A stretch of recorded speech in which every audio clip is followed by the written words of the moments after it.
दोस्तों नमस्कार, आप सभी का स्वागत है आज की इस वीडियो में। केवीएस की तैयारी कर रहे हैं पीआरटी की, तो यहाँ पर हमने स्टार्ट कर दी है प्रीवियस ईयर की सीरीज। आपको पता होगा कि पिछली बार जो केवीएस की परीक्षा हुई थी ऑनलाइन मोड में हुई थी और कई शिफ्टों में परीक्षा हुई थी। तो यहाँ पर आज की इस वीडियो में हम 22 तारीख का जो आपका क्वेश्चन पेपर है उसको ऑफिशियल आंसर की के साथ डिस्कस करने वाले हैं। इस वीडियो में नंबर ऑफ क्वेश्चंस रहेंगे 180, जैसा आपका पेपर आया था हूबहू। और 180 क्वेश्चंस का मतलब है ये वीडियो 2 से सवा 2 ढाई घंटे का बनेगा।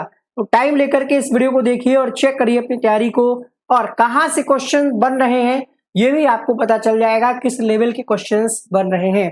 तो आइए शुरू करते हैं आज के इस पेपर को। और आपने इसके पहले के वीडियोस अगर नहीं देखे हैं तो हमने प्लेलिस्ट बना दी है, उसमें सभी आपको एक ही पास प्रीवियस ईयर के क्वेश्चंस पेपर मिल जाएंगे। आइए शुरू करते हैं। क्वेश्चन नंबर 1 से 10 क्वेश्चन इंग्लिश के, फिर हिंदी, फिर आपके कंप्यूटर रीजनिंग के क्वेश्चंस होंगे। पहला क्वेश्चन है यहाँ पर, choose the word similar in meaning to the one given above. यहाँ पर सिनोनियम्स पूछ रहा है, या हम कह सकते हैं सिमिलर, आपको बताना है सिमिलर वर्ड। तो यहाँ पर जो वर्ड दिया गया है यह है मिराक्यूलस, ठीक है। और ऑप्शंस में है एक्स्ट्रा ऑर्डिनरी, रेयरड, ऑड या फिर प्रिवेंट। तो क्वेश्चन नंबर 1 के लिए आपका क्या आंसर हो जाएगा? सबसे पहले आपको पता होना चाहिए कि मिराक्यूलस का मतलब क्या होता है, चमत्कार पूर्ण, ठीक है। कोई ऐसा कार्य जो अचानक से हो जाए, या कह सकते हैं चमत्कारिक रूप से हो जाए, ठीक है, तो हम कह सकते हैं चमत्कार पूर्ण। और इसका जो सिमिलर वर्ड हो जाएगा वो हो जाएगा एक्स्ट्रा ऑर्डिनरी, ठीक है। तो यहाँ पर पहले प्रश्न में जो आपका आंसर होगा वो हो जाएगा ऑप्शन नंबर 2 के साथ एक्स्ट्रा ऑर्डिनरी। आगे बढ़ेंगे क्वेश्चन नंबर 2 के लिए। दूसरा प्रश्न देखिएगा क्या कहता है, choose the opposite, choose the word opposite in meaning to one given above. ये शब्द दिया गया है और इसका अपोजिट आपको बताना है। फ्रोसियस ये वर्ड है और इसका अपोजिट क्या हो जाएगा, इसका मतलब होता है क्रूर, ठीक है। और इसका अपोजिट क्या होगा? क्वेश्चन नंबर 2 सही जवाब हो जाएगा माइल्ड। इसका मतलब हो जाएगा एक तरीके से सौम्य, या कह सकते हैं काइंड हार्टेड या कोमल। तो यहाँ पर पहला विकल्प सही हो जाएगा। तीसरा प्रश्न है, इसमें क्या करना है आपको, लाइकिंग एक वर्ड दिया गया है और पार्ट ऑफ स्पीच अगर आपने पढ़े हैं और नाउन वर्ब एडजेक्टिव एडवर्ब पहचान लेते हैं तो इस प्रश्न को बड़ी आसानी से आप पहचान जाएंगे। और अगर आपने पार्ट्स ऑफ स्पीच को अच्छे ढंग से नहीं पढ़ा है, टेंस को अच्छे ढंग से नहीं पढ़ा है, तो अभी भी मौका है, आराम से समय निकाल करके आप YouTube पे सर्च करके या किसी बुक का सहारा लेकर के पढ़ सकते हैं। लाइकिंग जो वर्ड है ये दर्शाता है किसी पसंद को, और it's the feeling of likely someone, यानी किसी को आप पसंद कर रहे हैं। ये एक तरीके से क्या है, ये नाउन है। तो यहाँ पर आपका पहला ऑप्शन सही हो जाएगा। अगला प्रश्न है क्वेश्चन नंबर 4। चौथे प्रश्न में क्या कहा जा रहा है, डायरेक्ट इनडायरेक्ट के अलावा एक्टिव वाइज पैसिव वाइज से क्वेश्चन आते हैं। तो यहाँ पर दिया गया है he has always liked the food, इसको आपको पैसिव वाइज में चेंज करना है। तो जब आप पैसिव वाइज में चेंज करेंगे तो क्या हो जाएगा, यहाँ पर दिस फूड हो जाएगा एज इट इज, ठीक है, ऑब्जेक्ट है ये दिस फूड। इसके बाद देखना है कि दिस फूड तो कॉमन है, इसके बाद हैज का क्या होगा, तो हैज का हो जाएगा हैड, और इसके बाद हैड होगा, been always liked by them दिया गया है, हैज ऑलवेज दिया गया है। तो आपको चूज करना है कि इन दोनों में से कौन सा सही होगा, क्योंकि ये नहीं होगा और ये नहीं होगा, क्योंकि यहाँ पर लाइकिंग कर दिया गया, ये गलत है अपने आप में। क्वेश्चन नंबर 4 की अगर बात करें तो तीसरा विकल्प सही हो जाएगा, ठीक है, this food has always been liked by him, इसका करेक्ट पैसिव वॉइस हो जाएगा। पांचवा प्रश्न है, Sunita said please help me Ram, इसका क्या करना है, इनडायरेक्ट चेंज करना है। बहुत आसान है, ये बेसिक क्वेश्चंस पूछे जाते हैं, पीआरटी का पेपर है, उसी स्तर के क्वेश्चंस हैं। यहां पर आपको देखना है कि इसका इनडायरेक्ट में क्या बनेगा। तो सुनीता ने कहा है, यानी एक तरीके से पूछा नहीं है, रिक्वेस्ट किया है। तो Sunita requested Ram to help her. पांचवें प्रश्न में दूसरा विकल्प अगर आपने सोचा है तो सही है आपका आंसर। यहाँ पर आपको ये कुछ कह सकते हैं दिए गए हैं वर्ड, और इनको एक क्रम से बैठाना है कि ये एक पूरा सेंटेंस बने जिसका एक कुछ मीनिंग हो और वो ग्रामेटिकली एरर ना हो, ग्रामेटिकली सही हो, करेक्ट हो। कहाँ से शुरुआत करेंगे? फुल एम्प्लॉयमेंट सीम्स से शुरुआत तो नहीं होगी। तो यहाँ पर प्रश्न संख्या 6 की अगर हम बात करें, ईयर अवे से भी शुरुआत कर रहे हैं तो ऑड लग रहा है। फुल एम्प्लॉयमेंट से शुरुआत करते हैं, फुल एम्प्लॉयमेंट के बाद क्या ऑप्शन मिल रहा है? तो पहले से अगर हम शुरुआत कर रहे हैं तो एक ही ऑप्शन है, ADBEC, full employment still seems light years away. Fourth option यहां पर करेक्ट होगा। सातवां प्रश्न, identify the part of following sentence which contains an error since 4 years he has been teaching hair.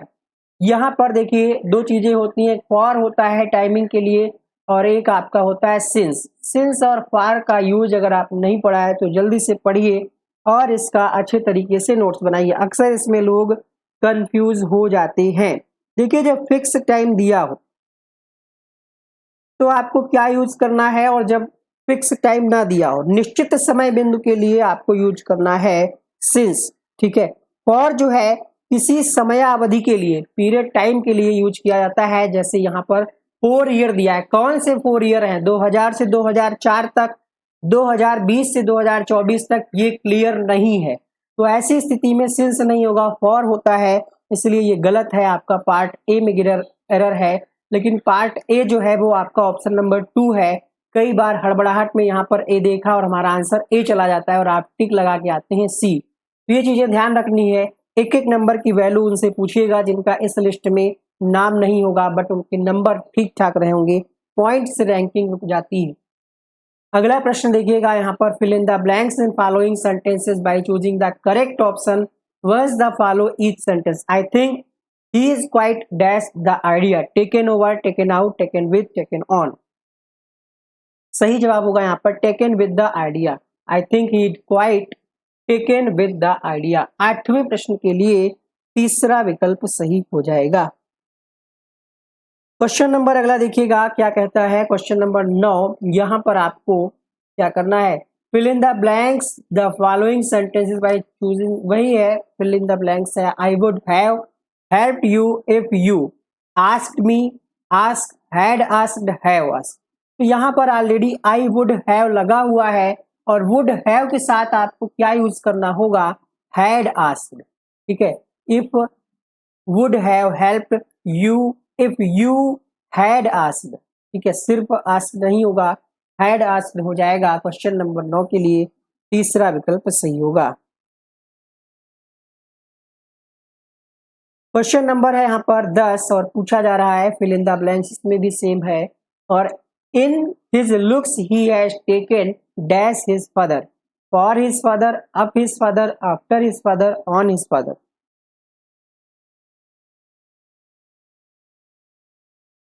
Question number 10 में हो जाएगा he his looks he has taken after his father. तो यहाँ पर प्रश्न संख्या 10 के लिए तीसरा विकल्प सही हो जाएगा। क्वेश्चन नंबर 11 देखिएगा, नीचे दिए गए गद्यांश को पढ़कर उस पर आधारित, यानी यहाँ पर पैराग्राफ बेस्ड क्वेश्चन हिंदी में दिए गए हैं। आइए देखते हैं पहला प्रश्न क्या है। स्वामी विवेकानंद के जीवन का लक्ष्य क्या था? व्यक्ति निर्माण, मानव निर्माण, समाज निर्माण, समुदाय निर्माण।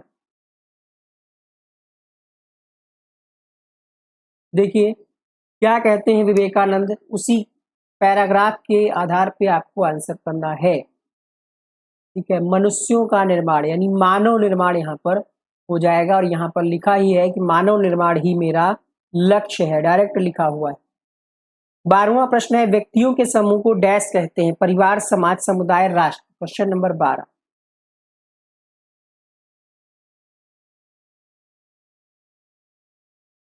व्यक्तियों के समष्टि को क्या कहते हैं? राष्ट्र कहते हैं। क्वेश्चन नंबर 13, विवेकानंद कैसा राष्ट्र चाहते थे? विस्तृत एवं स्वतंत्र, स्वतंत्र एवं सामाजिक, सामाजिक एवं सशक्त, या फिर सशक्त एवं स्वतंत्र। क्वेश्चन नंबर देखिएगा 13वां या 14वां जो भी होगा। चलिए देख लेते हैं कौन सा प्रश्न है ये। 13वां प्रश्न है। ठीक है, 13वें प्रश्न में पूछा जा रहा है कैसा राष्ट्र चाहते थे। सही जवाब हो जाएगा आपका यहाँ पर सशक्त एवं स्वतंत्र चाहते थे। ठीक है, क्योंकि इनका मानना था कि मनुष्यों का निर्माण हुए बिना स्वाधीन बलवान राष्ट्र का जन्म नहीं हो सकता। बलवान यानी सशक्त और स्वतंत्र। अगला प्रश्न देखिएगा, विवेकानंद जी ने मानव निर्माण के लिए वर्ग विशेष, जाति विशेष, समस्त समाज या फिर धर्म विशेष को चुना।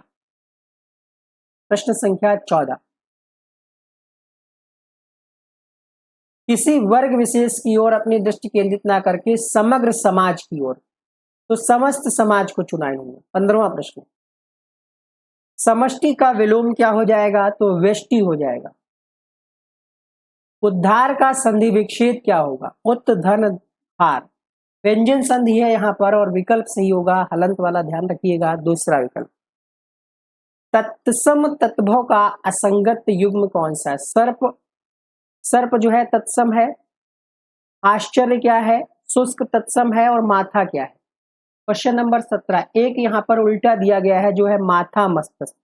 यहाँ पर ये वाला जो है तत्भव तत्सम दे दिया है, तत्भव तत्सम दे दिया है जो असंगत है। बाकी सब में तत्सम पहले है और फिर तत्भव, तो दूसरा विकल्प सही होगा। बादल का पर्यायवाची क्या होगा, मेघ, पयोधर, वृष्टि, जलज।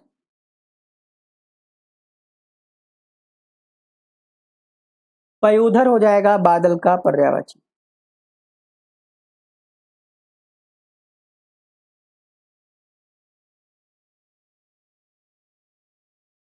अगला है निर्यात का विलोम क्या होगा।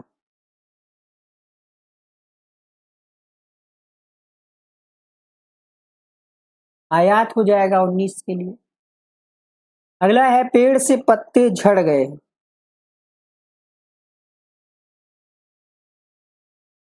अलग हो गए, अपादाने पंचमी 20 का तीसरा हो जाएगा।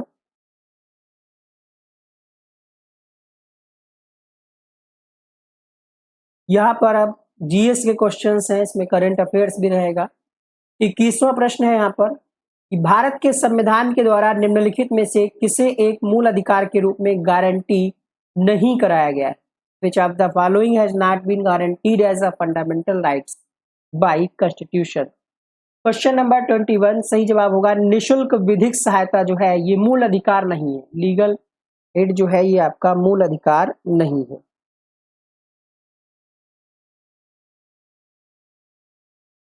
नेक्स्ट देखिएगा, क्वेश्चन नंबर है आपका 22।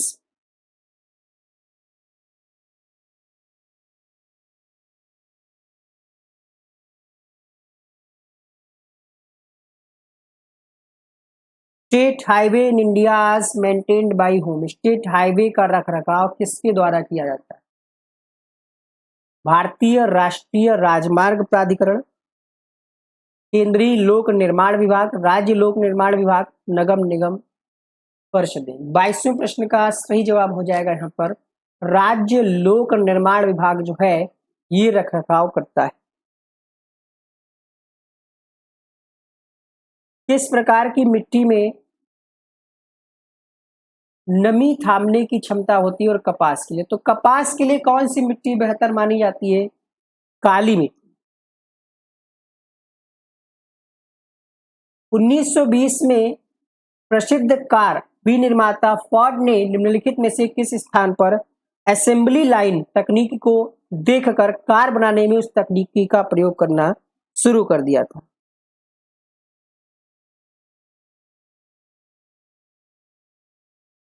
ट्वेंटी 24 में आपका आंसर हो जाएगा यहाँ पर बूचड़खाना। बूचड़खाना में कार निर्माता थे जिन्होंने असेंबली लाइन देखा और उसी तकनीकी का प्रयोग किया अपनी कंपनी की कार बनाने में। क्वेश्चन नंबर 25 है भूमध्य सागर के पूर्व की ओर वाले देशों का उल्लेख करने हेतु तो पश्चिमी नजरिए से निम्नलिखित में से किस शब्द का सृजन किया गया।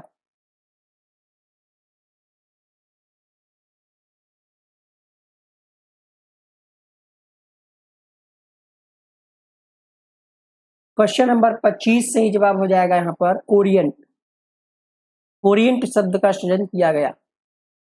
26वां प्रश्न है गोवा में आयोजित 53वें अंतरराष्ट्रीय भारतीय फिल्म महोत्सव 2022। तो ये देखिए करंट अफेयर के क्वेश्चन है, इसमें ज़्यादा समय नहीं खराब करेंगे, सिर्फ आंसर टिक करेंगे और आगे बढ़ेंगे, क्योंकि ये पढ़ने का कोई मतलब नहीं है।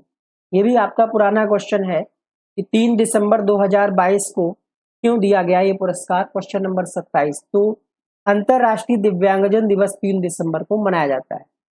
ठीक है, 2022 का जो है बाल साहित्य पुरस्कार दिया गया है डोगरी भाषा में, किसको? सिख मत्तक को दिया गया था। 29वां प्रश्न है, अक्टूबर 2022 में बीसीसीआई के अध्यक्ष कौन थे? तो रोजर बिन्नी थे। अगला प्रश्न है यहाँ पर,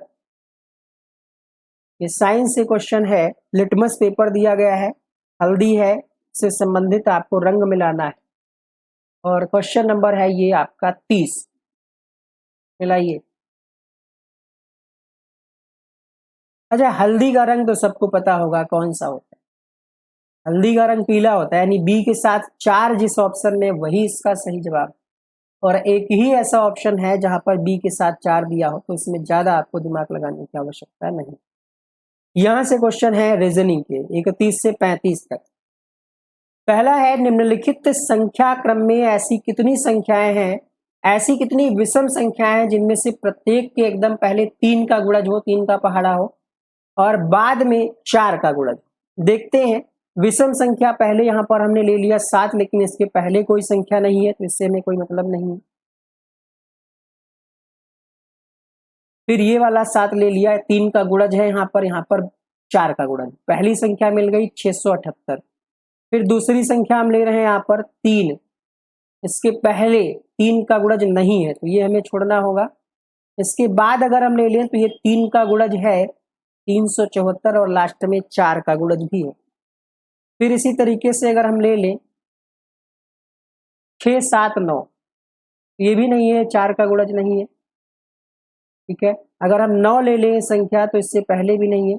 यहां पर अगर हम 7 ले लें तो 3 का गुणज है, लेकिन 4 का नहीं है। ठीक है, तो इस तरीके से कितनी संख्याएं मिल रही है, बाद में 4 का गुणज है, तो ये 658 भी मिल रहा है, 658 भी मिल रहा है। और एक संख्या और है 618, देखिए 618। इस तरीके से आपकी संख्याएं हो गई 1, 2, 3, 4, 4 संख्याएं हैं। पहला ऑप्शन सही है। सुनील ममता के दाईं ओर 30 मीटर की दूरी पर खड़ा है, तो आपको पता होगा पूरब, पश्चिम, उत्तर।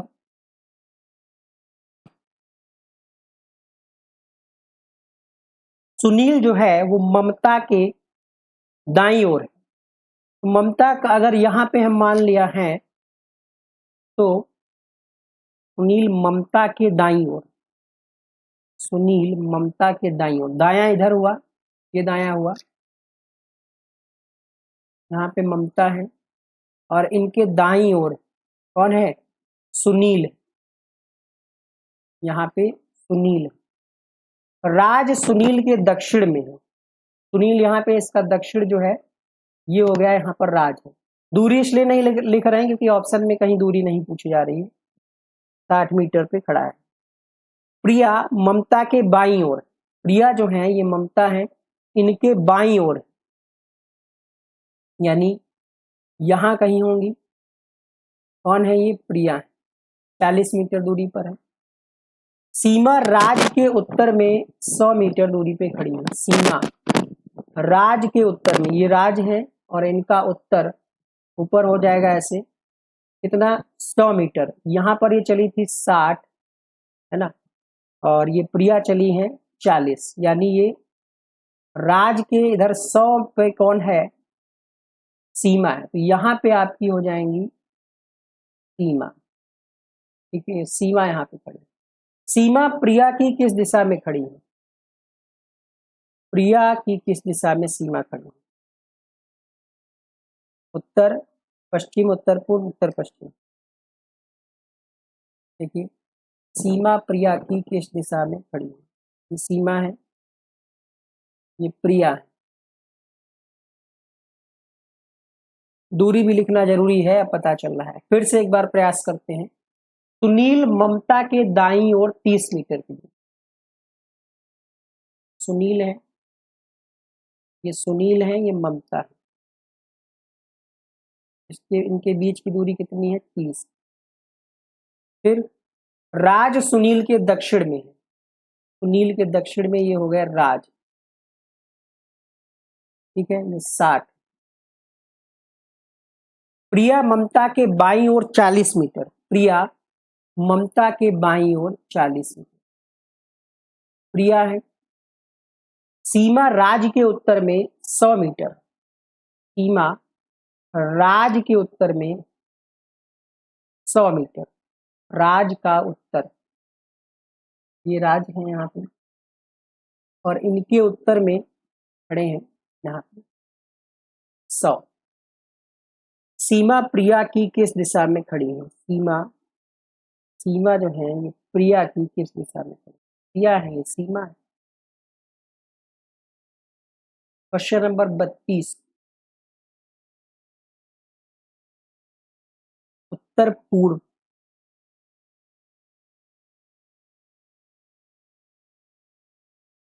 कहाँ पे मिस्टेक हो रही है?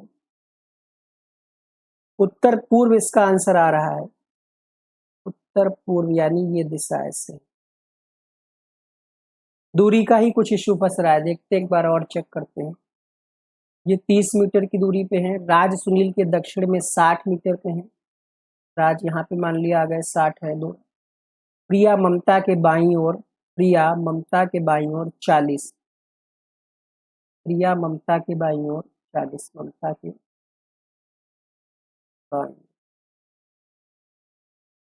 बाईं ओर कह रहा है ना, तो प्रिया जो है ये ममता के बाईं ओर 40 है ना, और सीमा राज के उत्तर में 100 मीटर, राज के उत्तर में 100 मीटर ही हो गया। तो ये जो डायरेक्शन है इसकी है, ये सीमा की है, और पूछ रहा है सीमा प्रिया की किस दिशा में? सीमा प्रिया की किस दिशा में? ये वाली आपको दिशा निकालनी ना, यही तो खड़ी है ऐसे।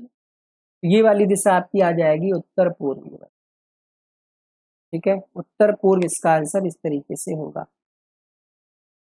अगला प्रश्न देखिएगा।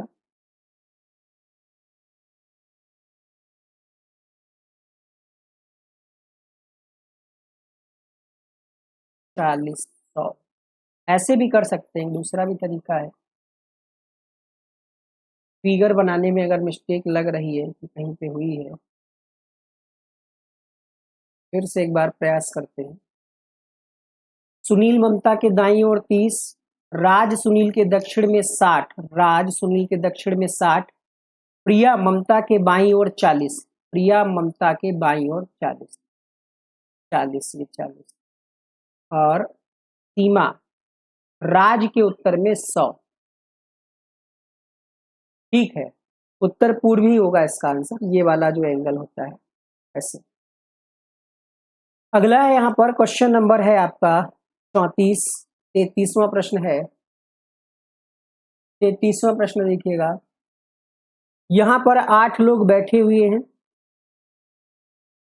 8 लोग बैठे हैं कि 4 मित्र 4 कोने पर बैठे हैं और अन्य 4 मित्र प्रत्येक भुजा के मध्य में बैठे हैं। सभी का मुंह मेज की कह रहा है मेज के मध्य की ओर है, सभी का मुंह जो है वो मेज के मध्य की ओर है, और आपको बताना है कि जी, बी और एफ का पड़ोसी नहीं। कुछ यहाँ पर कंडीशंस दी हैं और उसी के आधार पर आपको फिगर बना करके बताना है कि कौन किसका पड़ोसी है। ठीक है, वर्गाकार मेज है तो कुछ इस तरीके से हम मेज बना लेते हैं।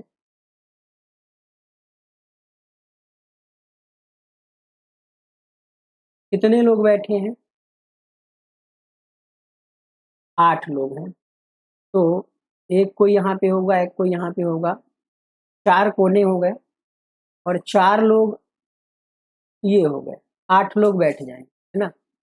सभी का मुंह मेज के मध्य की ओर है, ये भी है, मेज के मध्य की ओर सभी का मुंह।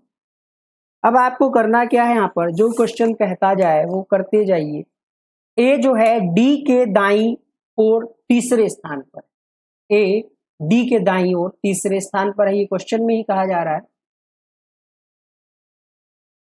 देखिए यहां पर जो लोग बैठे हैं उनको हम बैठाने का प्रयास करते हैं। कहा जा रहा है कि ए जो है वो डी के दाईं ओर तीसरे स्थान पर बैठा है, तो हमको कहीं ना कहीं से शुरुआत करनी होगी।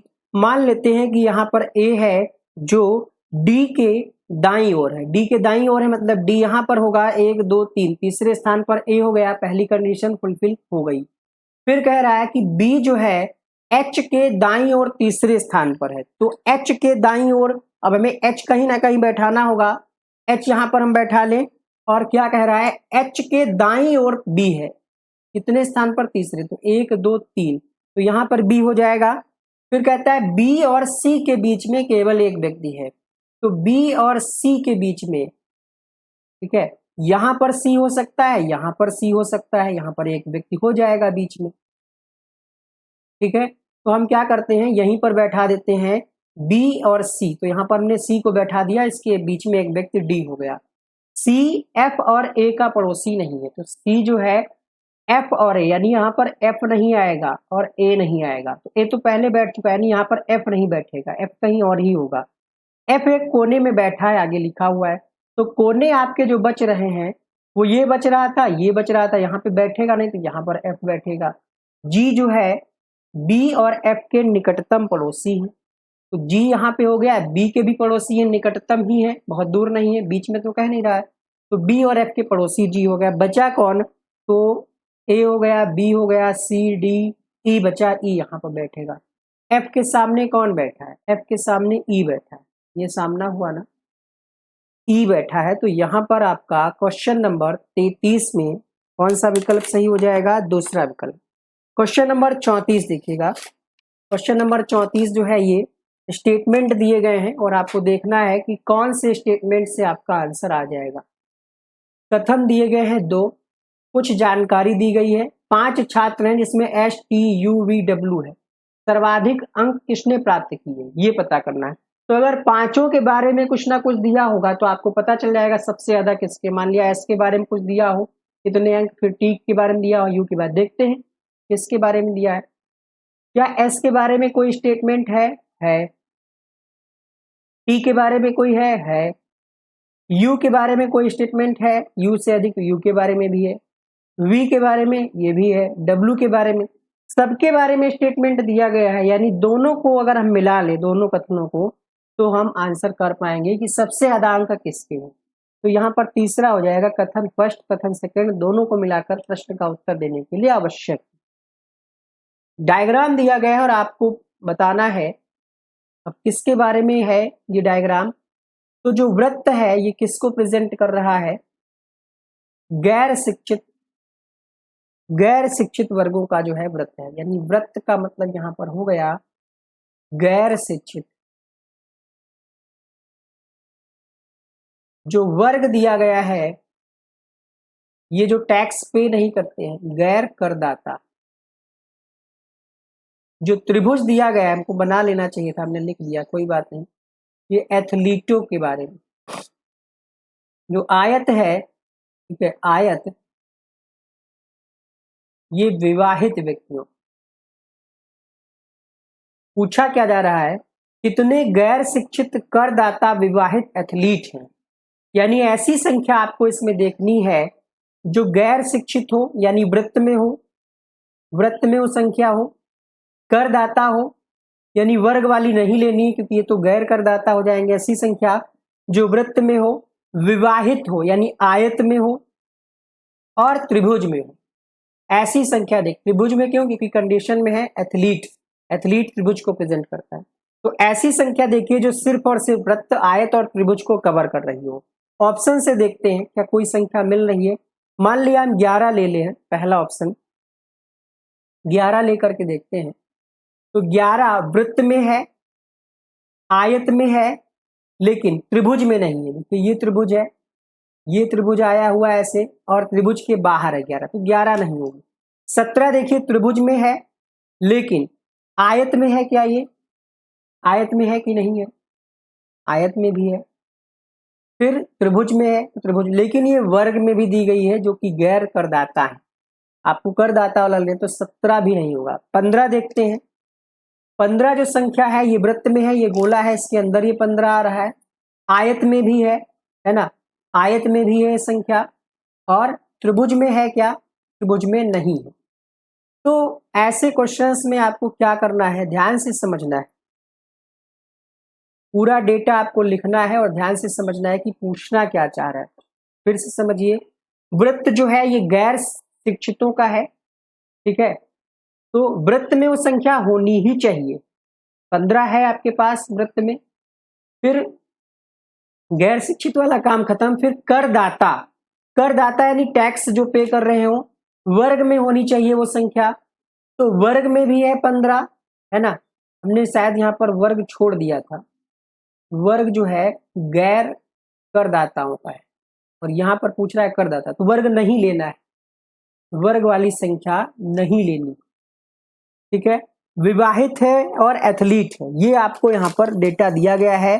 फिर से समझने का प्रयास करिएगा कि ऐसी संख्या आपको देखनी है जो गैर शिक्षित हो, शिक्षित ना हो, तो यहाँ पर वृत्त वाली संख्या नहीं लेनी है।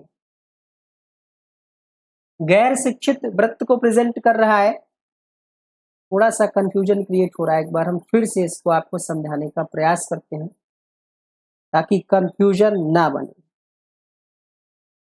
थोड़ा सा आप हमें टाइम दीजिए, हम ये क्वेश्चन आपके सामने पहली बार ही सॉल्व कर रहे हैं, कोई पहले से हमने नहीं लगा रखे हैं, इसलिए ये गड़बड़ी हो रही है। देखिए, आपसे प्रश्न पूछ रहा है कि कितने ऐसे हैं जो गैर शिक्षित हो। गैर शिक्षित का मतलब वो संख्या वृत्त में होनी चाहिए, वृत्त वाली संख्या, करदाता, करदाता वाली संख्या होनी चाहिए। और यहां पर वर्ग जो है, वर्ग ये गैर करदाताओं को प्रेजेंट करता है, और आपको लेना कौन सा है, जो कर दे रहे हैं। फिर त्रिभुज, त्रिभुज जो है एथलीटों को प्रेजेंट करता है, तो आपके पास वो संख्या हो जो त्रिभुज में हो, और विवाहित और आयत में हो, वृत्त में हो वो संख्या, त्रिभुज में हो, आयत में हो, तो ऐसी संख्या आपको पहचाननी है। और ये आपका 35वां प्रश्न है, ठीक है, 35वां प्रश्न है। ऐसी संख्या आपको देखनी है जो वृत्त में हो, ठीक है, त्रिभुज में हो और आयत में हो। तो ऑप्शन से हमने चेक किया था, 11 के बाद हम आई थिंक 17 को स्किप कर दिए थे क्या, देखिए 17 ही इसका आंसर होगा। क्यों होगा, क्योंकि 17 देखिए त्रिभुज में है, एक ये हो गया, वृत्त में भी है, ये गोल दायरा बना हुआ है, ठीक है, और आयत में भी है ये संख्या। तो ये 17 एक ऐसी संख्या है जो गैर शिक्षित, करदाता और विवाहित एथलीटों को प्रेजेंट कर रही है। 15 क्यों नहीं होगा, क्योंकि 15 जो है ये आपकी संख्या इसमें जा रही है, और ये जो है ये किसको प्रेजेंट करते हैं, गैर करदाताओं को। आपको लेना किसको था, करदाताओं को, ठीक है, इसलिए नहीं होगा। 11 क्यों नहीं हुआ, क्योंकि 11 आपकी संख्या त्रिभुज के अंदर नहीं है। ऐसी संख्या लेनी है जो त्रिभुज के अंदर हो, वृत्त के अंदर हो, आयत के अंदर हो, तो ऐसी संख्या है 17। अगला प्रश्न, ये कंप्यूटर से क्वेश्चन स्टार्ट है, 5 क्वेश्चन 36 से 40। महराज ने MS विंडोज में एक ऐसे मैजिक शॉर्टकट की संयोजन का प्रयोग किया जिसने एक फाइल को रिसाइकिल बिन में स्टोर किए बिना उसे डिलीट कर दी। तो वो शॉर्टकट क्या है कि आप कोई फाइल जब डिलीट करते हैं तो रिसाइकिल बिन में स्टोर हो जाती है, लेकिन एक शॉर्ट की ऐसी है जिसको आप अगर प्रेस करेंगे तो वो रिसाइकिल बिन में नहीं जाएगी। तो आपको क्या करना है, शिफ्ट प्लस डिलीट करना, शिफ्ट प्लस डिलीट इसकी शॉर्ट की होती है। अगला प्रश्न है प्रश्न संख्या 37। ऑपरेटिंग सिस्टम की कौन सी विशेषता फीचर एक से अधिक प्रोग्राम को साथ साथ चलाने की अनुमति देती है? मल्टी प्रोसेसिंग कहेंगे, मल्टीटास्किंग, थ्रेडिंग, या फिर मल्टी प्रोग्रामिंग। प्रश्न संख्या 37।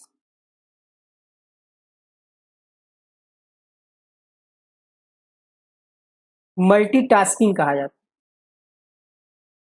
जब इसकी का प्रयोग कीबोर्ड पर किसी कैरेक्टर के साथ किया जाता है तो ये कैपिटल कैरेक्टर को टाइप करने में सहायता करती है। तो आप अगर कैप्स लॉक को नहीं ऑन करना चाहते हैं और ऐसे ही कुछ लिखना चाहते हैं तो आपको शिफ्ट के साथ वो बटन दबानी होगी और वो कैपिटल लेटर में टाइप हो जाएगा।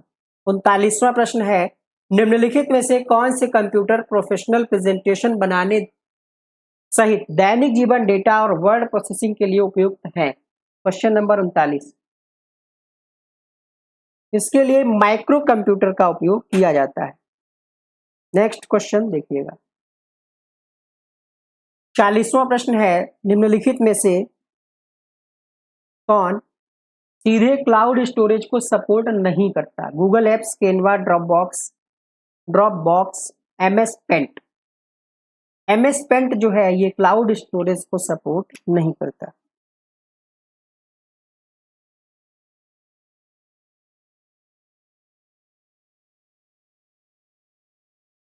अब जो क्वेश्चन स्टार्ट हो रहे हैं वो है आपके अंडरस्टैंडिंग ऑफ लर्नर, यानी अब 41 से और 100 तक 60 क्वेश्चन आपको मिलेंगे पेडागोजी के। ग्रोथ क्या प्रेजेंट करता है? वृद्धि। वृद्धि और विकास से प्रश्न आपने पढ़ा होगा। तो वृद्धि का मतलब क्या होता है? मात्रात्मक परिवर्तन, और वो परिवर्तन किसमें हो? शरीर में हो, है ना। तो 41वें प्रश्न में आपका सही जवाब हो जाएगा शरीर में मात्रात्मक परिवर्तन के रूप में।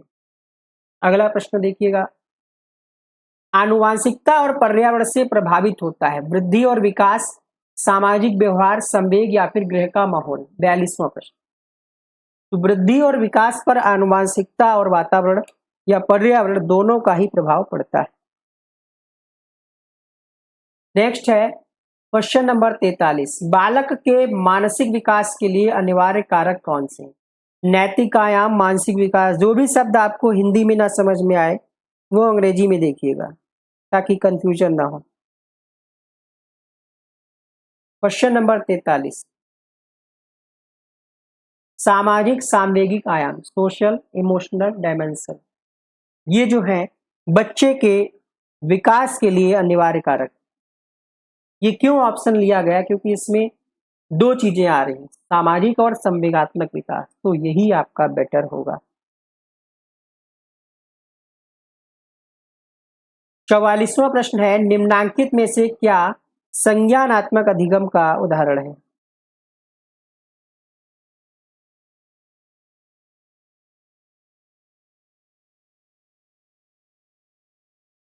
संज्ञानात्मक अधिगम का मतलब क्या हुआ? कॉग्निटिव लर्निंग, नृत्य करना नहीं, भोजन खिलाना नहीं, चिंतन करना संज्ञानात्मक अधिगम।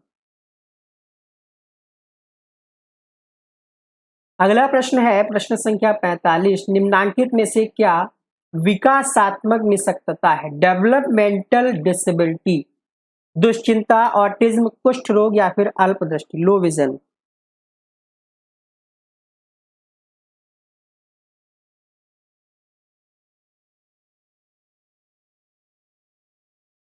पैंतालीसवां प्रश्न है, सही जवाब आएगा यहाँ पर आपका ऑटिज्म जो है ये डेवलपमेंटल जो है निःशक्तता है। क्वेश्चन नंबर अगला देखिएगा 46,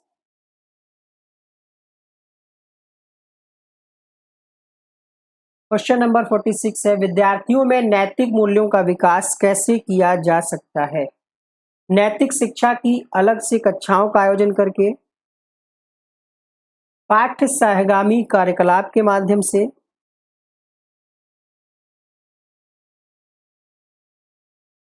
कैसे कर सकते?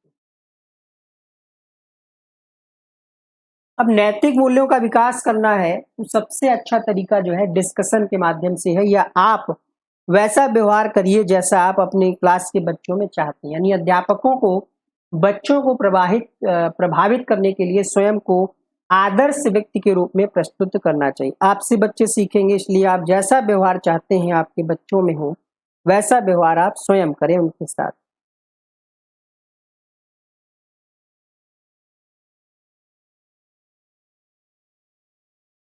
अस्मिता से संघर्ष निम्नलिखित में से किसकी विशेषता है? सबसे ज्यादा संघर्ष किस अवस्था में होता है? स्ट्रगल।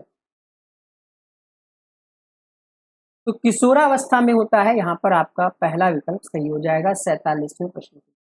48वां प्रश्न देखिएगा, यदि हम इस समूह के व्यक्तियों की सकारात्मक ऊर्जा का सही दिशा में दोहन नहीं करते हैं तो ये समाज के लिए हानिकारक हो जाएगा। इस समूह में निम्नांकित में से कौन है? अब किसके बारे में बात कही जा रही है?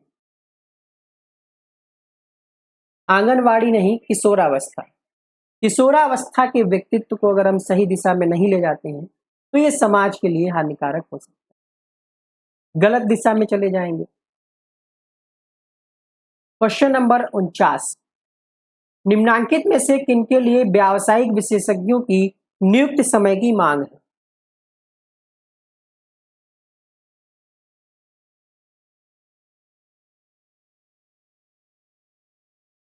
बताइएगा।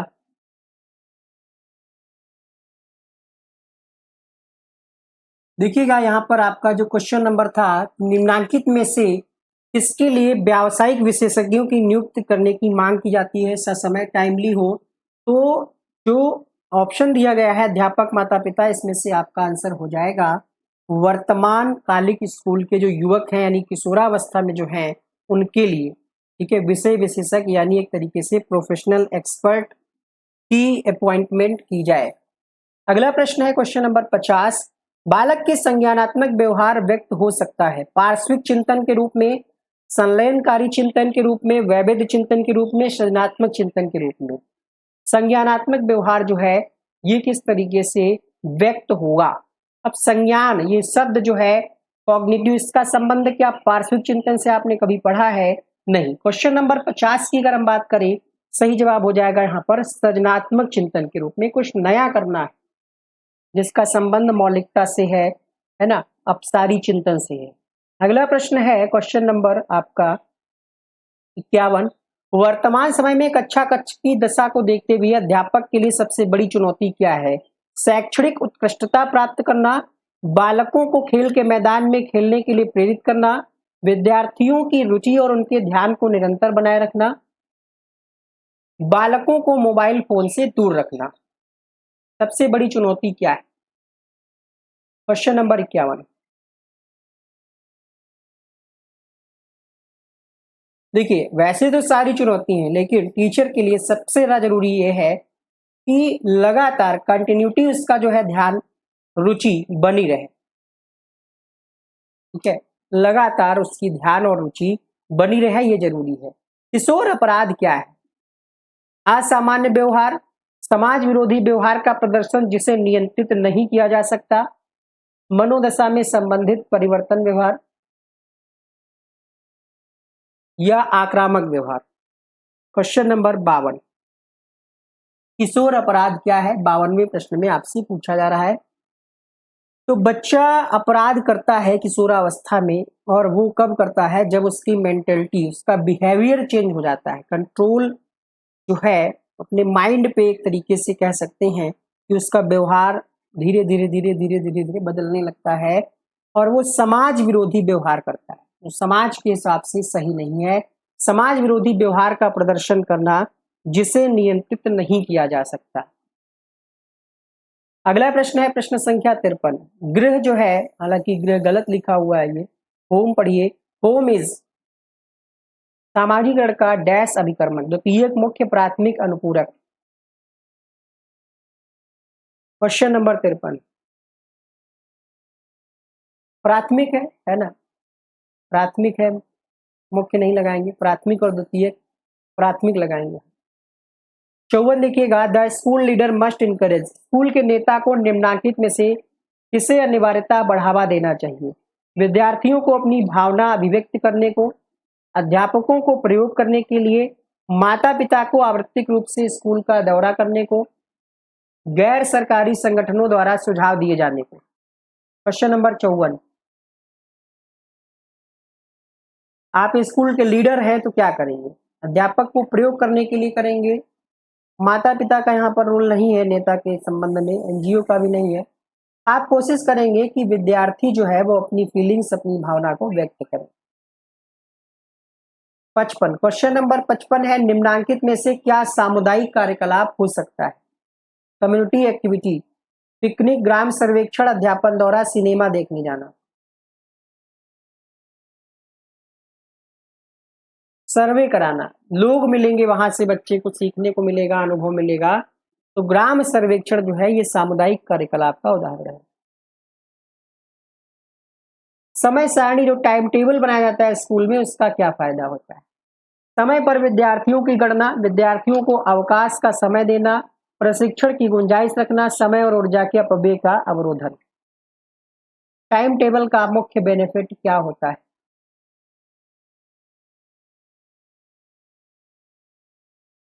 क्वेश्चन नंबर 56, समय और ऊर्जा के अपव्यय का अवरोधन। मतलब जो समय बच्चे का जो टाइम टेबल बन गया तो उसमें फिक्स हो जाता है कि हाँ ये चीज इतने समय करानी है, बच्चे को करनी है। ठीक है, इससे क्या है, टाइम बचता है और जो फालतू के खर्चे हैं उस पर भी नियंत्रण या कम किया जा सकता है। क्वेश्चन नंबर 57 है, स्कूली व्यवस्था में फीडबैक क्यों दिया जाता है? What is the purpose of feedback in school system? School के कार्यक्रम का मूल्यांकन, आत्मनिरीक्षण, सुधार, अधिगम स्तरों का मापन, सरकार से अनुदान प्राप्त करने के लिए। ये तो कोई लॉजिक नहीं। ठीक है, इम्प्रूवमेंट करने के लिए ही फीडबैक दिया जाता है कि आत्मनिरीक्षण करिए और सुधार करिए। क्वेश्चन नंबर 58 है, स्कूल का निरीक्षण निम्नलिखित में से किस उद्देश्य से किया जाता है? Why school inspections is carried out? प्राचार्य में दोष ढूंढने के लिए, निधियां देने के लिए, विद्यालय के कार्यक्रम की क्षमता को जानने के लिए, या फिर एक प्रशासनिक अनिवार्यता है इसलिए बस हम चेकिंग करते हैं, इंस्पेक्शंस करते हैं। इंस्पेक्शंस विद्यालय के कार्यक्रम की क्षमता को जानने के लिए। अगला प्रश्न देखिएगा, क्वेश्चन नंबर 59, जो विद्यालय वार्षिक योजना होती है का कार्य क्या है?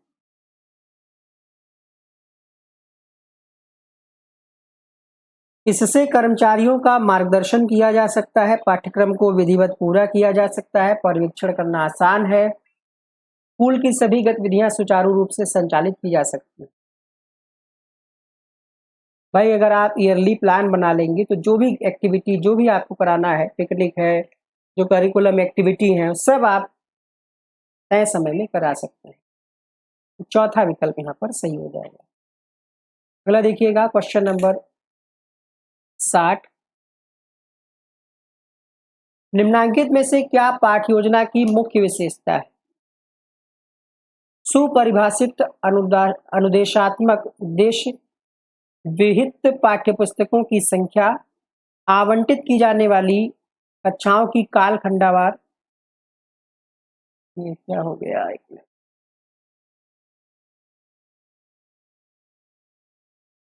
हैंग कर रहा है। चलिए, पाठ्य योजना की विशेषता आपको बताना है।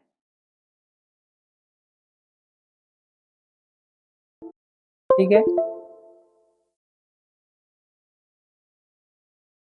पाठ्य योजना की मुख्य विशेषता बतानी है और यहाँ पर आपके सामने ऑप्शंस हैं, अभी चल रहा है। क्वेश्चन नंबर 60 के लिए आंसर हो जाएगा सुपरिभाषित अनुदेशात्मक उद्देश्य। सिर्फ संख्या से काम नहीं चलेगा कि हम पाठ्य पुस्तकों की संख्या बता दें। ठीक है, उपचारात्मक तब होगा जब उद्देश्यों को आप पूर्ण करेंगे।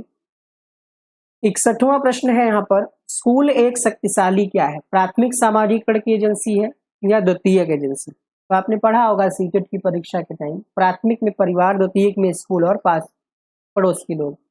तर्क बुद्धि निम्नलिखित में से किससे साहचर्यित है? तर्क आधारित रीजनिंग, रीजनिंग का संबंध होगा संज्ञानवाद। पहला ऑप्शन सही हो जाएगा। 62वें प्रश्न के लिए 63वां प्रश्न देख, व्यवहारवाद का तात्पर्य किससे है? प्रयोग, पर्यावरण, समाकलन, अनुकूलन। व्यवहारवाद किस पे जोर देता है? उत्तर हो जाएगा एनवायरमेंट, पर्यावरण। अगला प्रश्न देखिएगा, क्वेश्चन नंबर 64। देखिए, प्रयोग नहीं होगा क्योंकि प्रयोग आधारित जो है वो प्रयोगवाद ऑलरेडी है ना। समाकलन, अनुकूलन तो ये जीन पियाजे से संबंधित है। तो एनवायरमेंट जरूरी है। बिहेवियरिज्म कहता है कि बच्चे के सीखने के लिए, संज्ञान करने के लिए माहौल का जो है अच्छा होना जरूरी है। विद्यार्थी निम्नलिखित में से किस माध्यम से बहुत अधिक अभिप्रेरित होंगे? Question number 64। प्रयोग विधि, परियोजना विधि, कक्षा में उपलब्ध आधुनिक सूचना और संचार प्रौद्योगिकी के उपकरण, व्याख्यान, सह प्रदर्शन तकनीक। क्वेश्चन नंबर 64, किससे सबसे ज्यादा मोटिवेटेड होंगे बच्चे? कक्षा में उपलब्ध जो आधुनिक सूचना है और संचार प्रौद्योगिकी के उपकरण है यानी आईसीटी टूल्स हैं, उनके माध्यम से बच्चा ज्यादा मोटिवेट फील करेगा। स्कूली शिक्षा में माता पिता मंच की क्या भूमिका है? पीटीए क्या होता है? पीटीए तो होता है role of parents forum in school.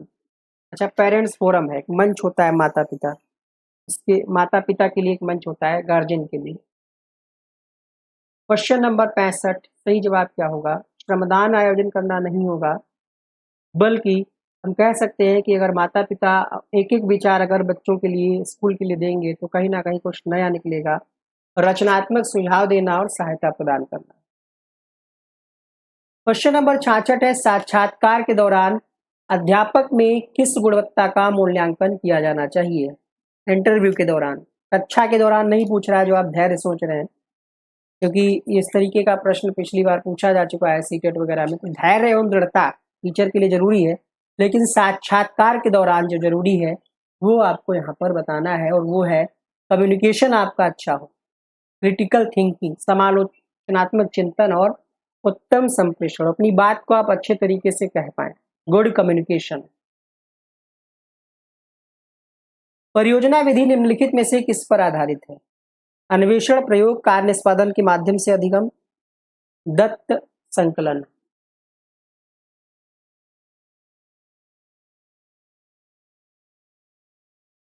Question number 67, परियोजना विधि जो है ये किस पर आधारित है? कार्य निष्पादन के माध्यम से, यानी लर्निंग बाय डूइंग। अगला प्रश्न देखिएगा, 68वां प्रश्न, अनुदेशात्मक सामग्री क्या है मूलतः? कक्षा में प्रयुक्त शिक्षण अधिगम सामग्री है, कंप्यूटर सॉफ्टवेयर, हार्डवेयर या परीक्षण सामग्री?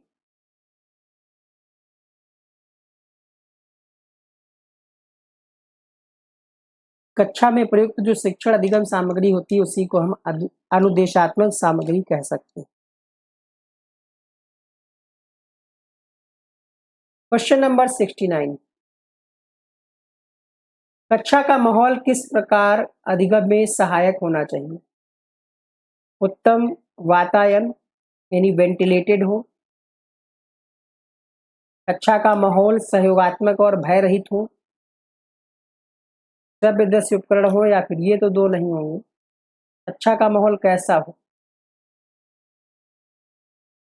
क्वेश्चन नंबर 69, सहयोगात्मक हो और भय रहित हो, किसी प्रकार का डर ना हो और आपस में सहयोग के माध्यम से बच्चा सीखे।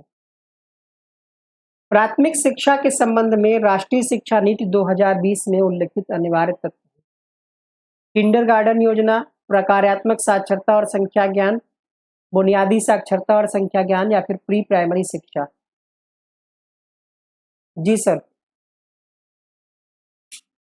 जी हाँ, आवाज आ रही मेरी आपको? जी सर, एक समस्या है सर, उसको नोट डाउन कर लीजिए, इसको आगे फॉरवर्ड करिएगा। क्वेश्चन नंबर 70 था आपकी स्क्रीन पर कि प्राथमिक शिक्षा के संबंध में राष्ट्रीय शिक्षा नीति 2020 में उल्लिखित अनिवार्य तत्व क्या है? तो एनईपी से काफी सारे क्वेश्चन पूछे गए हैं, जिसमें ये क्वेश्चन लगभग हर पेपर में पूछा गया है। फाउंडेशनल लिटरेसी एंड न्यूमेरसी यानी बुनियादी साक्षरता और संख्या ज्ञान। क्वेश्चन नंबर 71 है, पूछा जा रहा है यहाँ पर कि निम्नांकित में से कौन सी दिव्यांगता मस्तिष्क विकार के कारण पेशी सह संयोजन के कार्य नहीं करने का उदाहरण है? ऑटिज्म, बौनापन, गमन निषक्तता या प्रमस्तिष्क घात? जब आपकी किसी की मांसपेशियां नहीं कार्य करती हैं, उससे संबंधित ये कौन सा विकार है, ये आपसे क्वेश्चन नंबर 71 में पूछा जा रहा है, और इसका आंसर हो जाएगा यहाँ पर, इसको हम कहते हैं प्रमस्तिष्क घात। ठीक है, सेरेब्रल पाल्सी। ऑप्शन नंबर 4 सही हो जाएगा। क्वेश्चन नंबर 72 देखिएगा, कहा जा रहा है यहाँ पर मानसिक रुग्णता से ग्रस्त बालक अक्सर स्कूलों में व्यावसायिक मदद लेने से क्यों मना कर देते हैं? उनको हिचक रहती है, कलंक लगने का डर रहता है, या फिर डरते हैं, या फिर अनभिज्ञता के कारण। 72वां प्रश्न। अब इस प्रश्न का जो आंसर दिया है केवीएस के द्वारा वो दिया गया है कलंक की वजह से व्यावसायिक मदद लेने से मना कर देते हैं। ऐसे बच्चे जो मेंटल इलनेस होते हैं, मानसिक रुग्णता से ग्रस्त होते हैं, वे व्यावसायिक मदद नहीं लेते हैं। उनको डर रहता है कि कहीं ना कोई आरोप कलंक लग जाएगा। अब इसका सेंस क्या है ये आप लोग बताइएगा। क्वेश्चन नंबर 73, आप समुदाय को किस प्रकार अधिगम केंद्र में परिवर्तित कर सकते हैं? स्कूली बच्चों द्वारा सामुदायिक सर्वेक्षण कार्यक्रमों का आयोजन कर, माता पिता का स्कूल में आगमन, स्कूली बच्चों का पार्क का दौरा। कैसे समुदाय को किस प्रकार अधिगम केंद्र में परिवर्तित कर सकते हैं?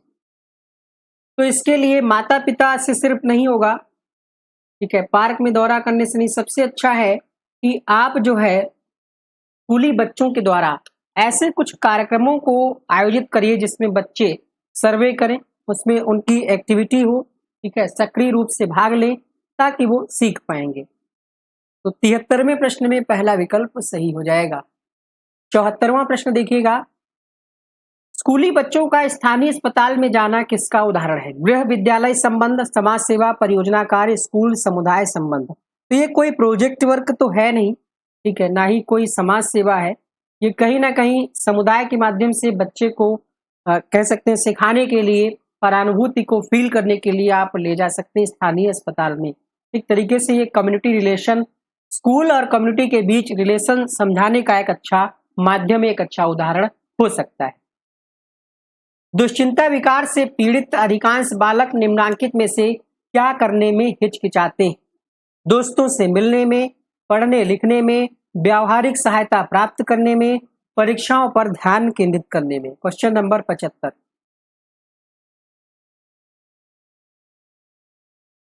व्यावसायिक सहायता प्राप्त करने में हिचकिचाते हैं दुश्चिंता विकार से पीड़ित अधिकांश बालक। अगला प्रश्न देखिएगा, क्वेश्चन नंबर 76। 76वां प्रश्न है यहाँ पर, मनोविज्ञान में सिगमंड फ्रायड का क्या योगदान? तो सिगमंड फ्रायड ने जो सिद्धांत दिया है आपको बहुत अच्छे तरीके से याद होगा उनके सिद्धांत को, और मनोविश्लेषणात्मक सिद्धांत इनके द्वारा दिया गया है जो कि दूसरे ऑप्शन में दिया गया है। अगला प्रश्न है 77, सामुदायिक सेवा में संलग्न बालक निरपवादता निम्नांकित में से क्या विकसित होता है? अपनत्व की भावना, संतोष, गर्व की भावना, या फिर उत्तरदायित्व। अगर बच्चे सामुदायिक सेवा में संलग्न है तो उनमें कहीं ना कहीं एक अपनत्व की भावना विकसित होगी। बहुत ज्यादा गर्व उनको फील नहीं होगा, लेकिन हाँ लगेगा कि हाँ हम कुछ कर रहे हैं जो कहीं ना कहीं जिसके प्रति उनके समुदाय में जाकर के लोगों से मिलेंगे तो एक अपनापन फील होगा। लोग बताते हैं, ठीक है, लोग बातचीत करते हैं, डिस्कशन करते हैं, जिससे अपनत्व की भावना का विकास होता है, स्वतः होता है। 78 है, स्कूलों में स्टाफ में मानसिक रुग्णता का अभिलक्षण क्या है? आक्रामक स्वभाव, विलगित रहना, मनोदशा में अकस्मात बदलाव, या फिर तर्कप्रिय होना। क्वेश्चन नंबर 78, मानसिक रुग्णता का अभिलक्षण होगा अकस्मात बदलाव देखने को मिलेगा, मूड स्विंगिंग होगा, ठीक है, मूड चेंजिंग होगा, इसी को हम कहते हैं मानसिक रुग्णता। बार बार किसी भी चीज पे गुस्सा आ जाना, इरिटेशन होना, है ना। क्वेश्चन नंबर 79, मानसिक स्वास्थ्य के संदर्भ में मेगासेफेली का मतलब क्या है? लास्ट वाले वीडियो में हमने आपको इसी से संबंधित और एक और क्वेश्चन कराया था जिसमें लघु आकार का मस्तिष्क था, स्मॉल साइज ब्रेन। यहाँ पर मेगा है, मेगा का मतलब क्या हुआ? बड़ा, अर्थात वृहद आकार का, लार्ज साइज है। अगला प्रश्न है question number 80, emotional support will go a long way to understand dash of children in school. संवेगात्मक सहयोग स्कूल में बालकों के किस चीज को समझने में बहुत सहायक होगा? मानसिक स्वास्थ्य संबंधी समस्याएं, अधिगम की समस्या, वैयक्तिक समस्याएं, सामाजिक समस्याएं। प्रश्न संख्या 80, देखिए, अगर संवेगात्मक रूप से बच्चों को स्कूल में सहयोग मिला, इमोशनल सपोर्ट मिला, तो इससे क्या होगा कि जो मानसिक संबंधी समस्याएं, जो मेंटली बच्चे डिस्टर्ब हो जाते हैं, परेशान हो जाते हैं, पैनिक होने लगते हैं, उसमें सहायता मिलेगी। ठीक है, क्योंकि टाइम टू टाइम गाइड करने वाला कोई ना कोई होगा।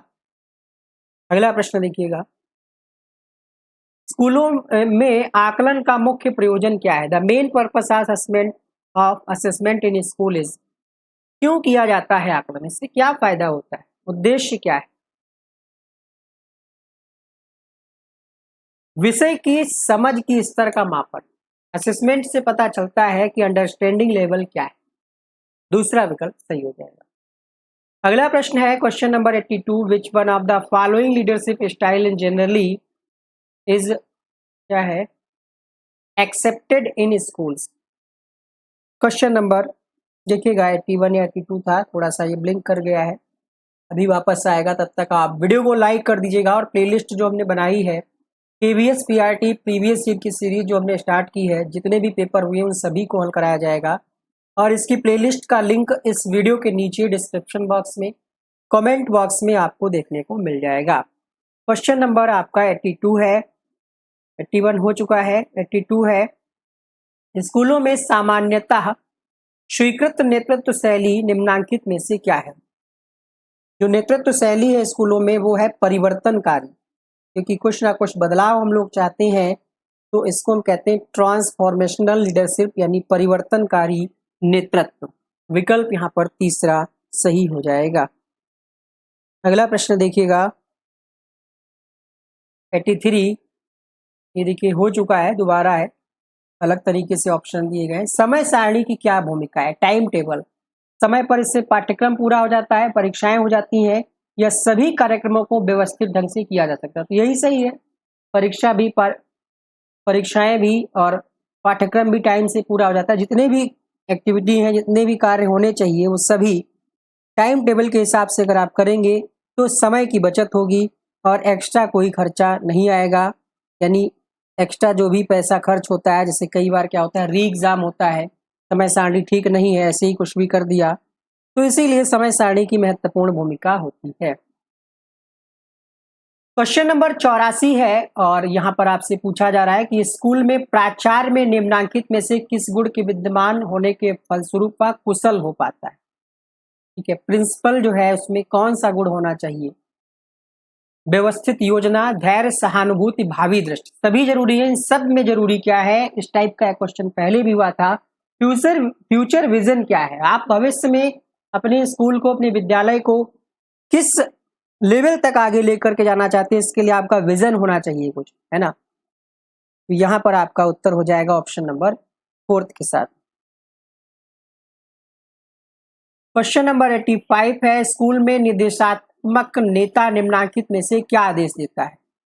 निर्देशात्मक नेता है, डायरेक्टिव लीडर है, क्या कहेगा वो? करो जैसा मैं कहता हूं, हम इस कार्य को शीघ्रता से पूरा करेंगे, मुझे पता है आप ये कर सकते हैं। देखिए, जब वो निर्देश दे रहा है आपको तो आप एक तरीके से प्रेशराइज कर रहा है ना। करो जैसा मैं कहता हूं, ये इसका उदाहरण है। अगला प्रश्न देखिए 86 है, विद्यालयों में संस्थानिक योजना से आपका क्या तात्पर्य? जो संस्थानिक योजना होती है संस्थान की अपनी, कि इस महीने ये काम करना है, फिर इस डेट को ये काम करना है, इस तरीके से जो प्लानिंग होती है उससे क्या होता है? क्वेश्चन नंबर 86,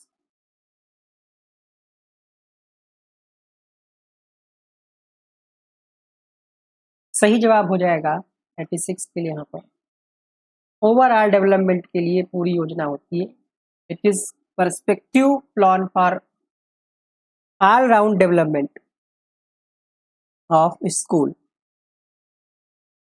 87 देखिएगा, स्कूलों में प्रातःकालीन असेंबली का मुख्य प्रयोजन क्या है? जो सुबह प्रार्थना होती है, कई जगह चेतना सत्र भी कहा जाता है,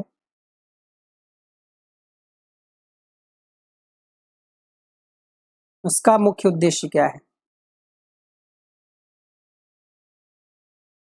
प्रार्थना एकाग्रता में सुधार, आत्म अनुशासन को बढ़ावा देना, या फिर सूचना का प्रसार। इन दो में से चुनिए कोई एक ऑप्शन। 87 में आपका सही जवाब हो जाएगा आत्म अनुशासन को बढ़ावा देना, सेल्फ डिसिप्लिन।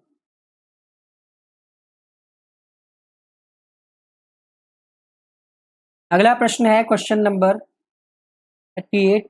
विद्यालय विकास योजना का क्या उद्देश्य है? स्कूल में स्वस्थ संगठनात्मक माहौल तैयार करना,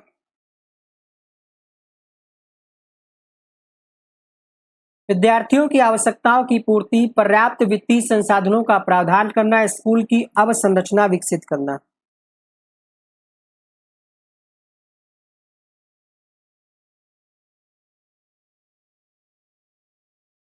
प्रश्न संख्या 88।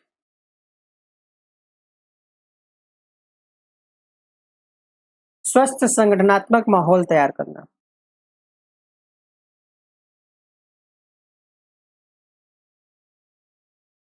अगला प्रश्न है 89। स्कूलों में अभिभावक अध्यापक संघ पीटीए का क्या कार्य है?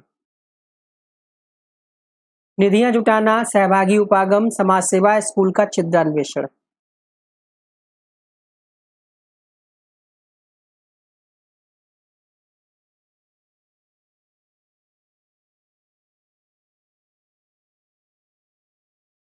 क्वेश्चन नंबर 89 आंसर हो जाएगा सहभागी उपागम।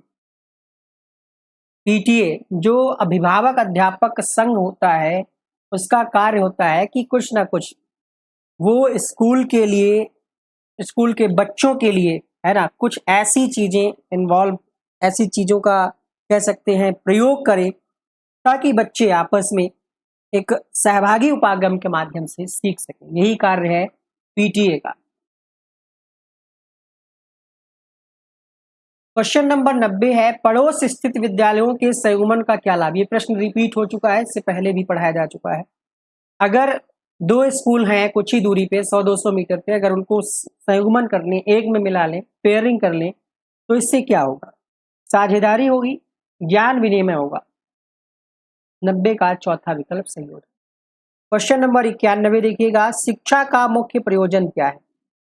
स्वरूपांतरण, माहौल की सचेतना, आजीविका अर्जित करना, ज्ञान प्राप्त करना। Question number 91।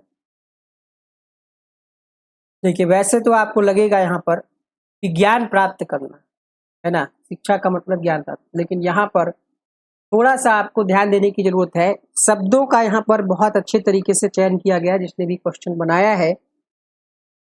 तो यहाँ पर आंसर आपका दिया है स्वरूपांतरण। स्वरूपांतरण का मतलब क्या हुआ?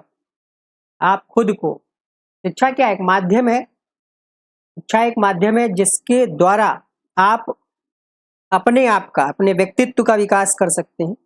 एक माध्यम है जिसके माध्यम से आप ज्ञान प्राप्त करते हैं, अपने कौशल को बेहतर बनाते हैं, यानी आप खुद का रूपांतरण करते हैं। तो शिक्षा का मुख्य प्रयोजन क्या है? रूपांतरण करना, व्यवहार का विकास, दृष्टिकोण का विकास, कौशल का विकास। 92 देखिएगा, राष्ट्रीय, ये भी प्रश्न लगभग हर पेपर में पूछा गया है। राष्ट्रीय शिक्षा नीति 2020 के अनुसार नई पाठ्यचर्या का क्या अभिकल्प है? 5+2+5+3+4, 2 वाला तो कोई ऑप्शन ही नहीं है, ठीक है। यहाँ पर आंसर क्या होगा? 5+3, 5 3 8, ठीक है। कक्षा 5 आप पास करिए, फिर 8वां पास करिए। इस तरीके से यहाँ पर जो नया कॉन्सेप्ट आया है वो है यहाँ पर 5+3+3+4। अगला प्रश्न देखिएगा, 92 के लिए आपका दूसरा विकल्प सही हो जाएगा। 93 है यहाँ पर, राष्ट्रीय शिक्षा नीति 2020 में प्राथमिक शिक्षा के संदर्भ में मुख्यतः किस बात पर बल दिया गया है? -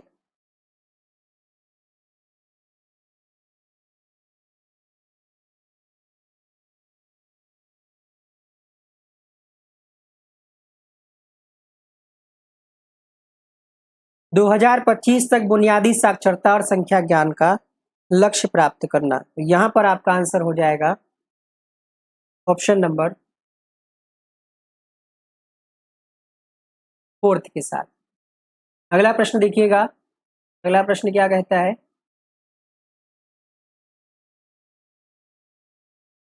देखिएगा, इस क्वेश्चन में आपसे क्या पूछा जा रहा है। आपकी स्क्रीन पर ये क्वेश्चन आ चुका है, आप लोग आंसर करिएगा। जिस भी प्रश्न का आंसर पता है कमेंट बॉक्स में लिखिएगा, ताकि आपको पता चल सके कि आपने गलती कहाँ पर की है।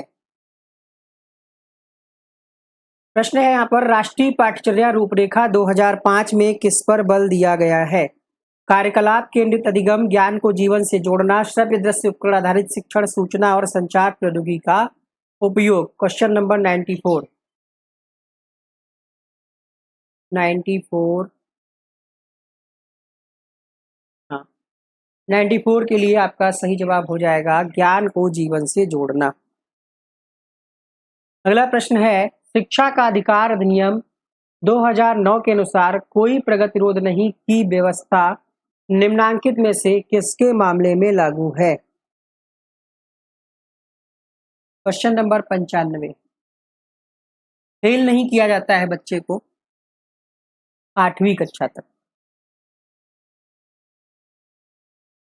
अगला प्रश्न है, शिक्षा का अधिकार अधिनियम 2009 के अनुसार अध्यापकों के लिए प्रति सप्ताह न्यूनतम कितने घंटे का शिक्षण कार्य निर्धारित किया गया है? 45 घंटे प्रति सप्ताह न्यूनतम। अगला है यहाँ पर, बाल केंद्रित शिक्षा पदबंध सर्वप्रथम किसने प्रतिपादित किया गया था? ये प्रश्न जो है इसका आयोग ने प्रोविजनल आंसर की में आंसर गलत दिया था, जब फाइनल आंसर की आई तो उसमें इन्होंने आंसर को सही किया। ठीक है, क्वेश्चन नंबर 97, बाल केंद्रित शिक्षा पदबंध सर्वप्रथम किसने प्रतिपादित किया? हम आपको दिखा दें, प्रोविजनल आंसर की में इसका आंसर गलत था, अगर यहाँ पर होगी तो जरूर दिखाएंगे। 97 क्वेश्चन नंबर है, प्रोविजनल नहीं है, ये फाइनल वाली ही है शायद। देखिए इसमें सही किया गया और कुछ क्वेश्चंस को ड्रॉप भी किया गया था, हटाया गया था। 97 का यहाँ पर थर्ड दिया गया है और इससे पहले फोर्थ आंसर इन्होंने दिया था। कुछ ऐसे क्वेश्चंस हैं जिसके डबल डबल आंसर सही किए गए हैं। ये देखिए ड्रॉप लिखा हुआ है, इस क्वेश्चन को डिलीट कर दिया गया था। चलिए, तो यहाँ पर आपका आंसर क्या होगा? ऑप्शन नंबर थर्ड के साथ डीवी, जॉन डीवी। 98 देखिएगा, 98 में क्या पूछा जा रहा है? कलकत्ता यूनिवर्सिटी कमीशन के अध्यक्ष कौन थे? 98 में आपका उत्तर हो जाएगा एस.एम. सैडलर। ये जो है कलकत्ता यूनिवर्सिटी कमीशन के अध्यक्ष बनाए गए थे। अगला प्रश्न देखिएगा, 99 क्या कहता है? पाठ्यचर्या का मुख्य सिद्धांत क्या है?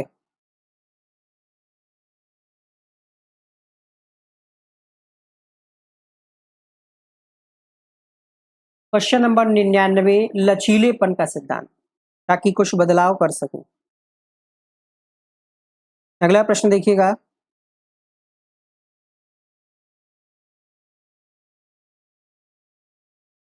गैर मान्यता प्राप्त विद्यालयों का प्रतिषेध शिक्षा का अधिकार अधिनियम 2009 की किस धारा में दिया गया है?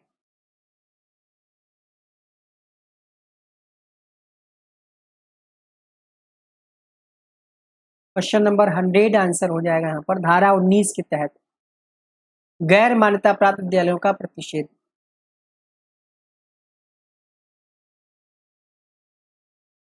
चलिए 101 जो है, 101 से आपके क्वेश्चन स्टार्ट हो रहे हैं हिंदी के। 101 से 120 तक फिर से ये हिंदी है। तो पा वर्ण का उच्चारण स्थान क्या हो जाएगा? क्वेश्चन नंबर 101, पा फा बा भा मा, ओठ ओष्ठ। 102 है, व्यक्तिवाचक संज्ञा वाला शब्द नहीं है। नदी जो है ये जातिवाचक संज्ञा है।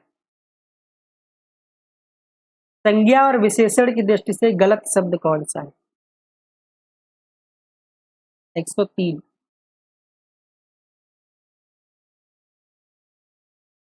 ईश्वर और ईश्वरत्व,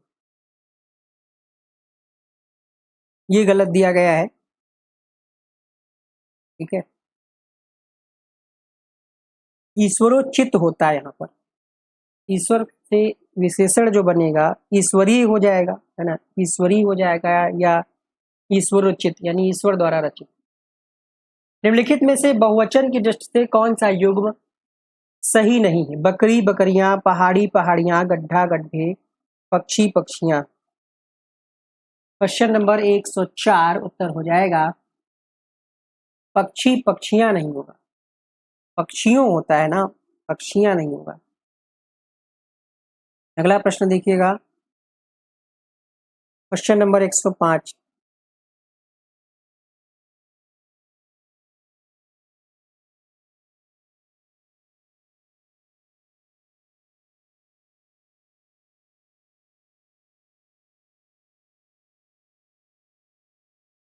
सूरज का पर्यायवाची कौन सा है? तो 5। सूरज का पर्यायवाची नीचे कूट दिया गया।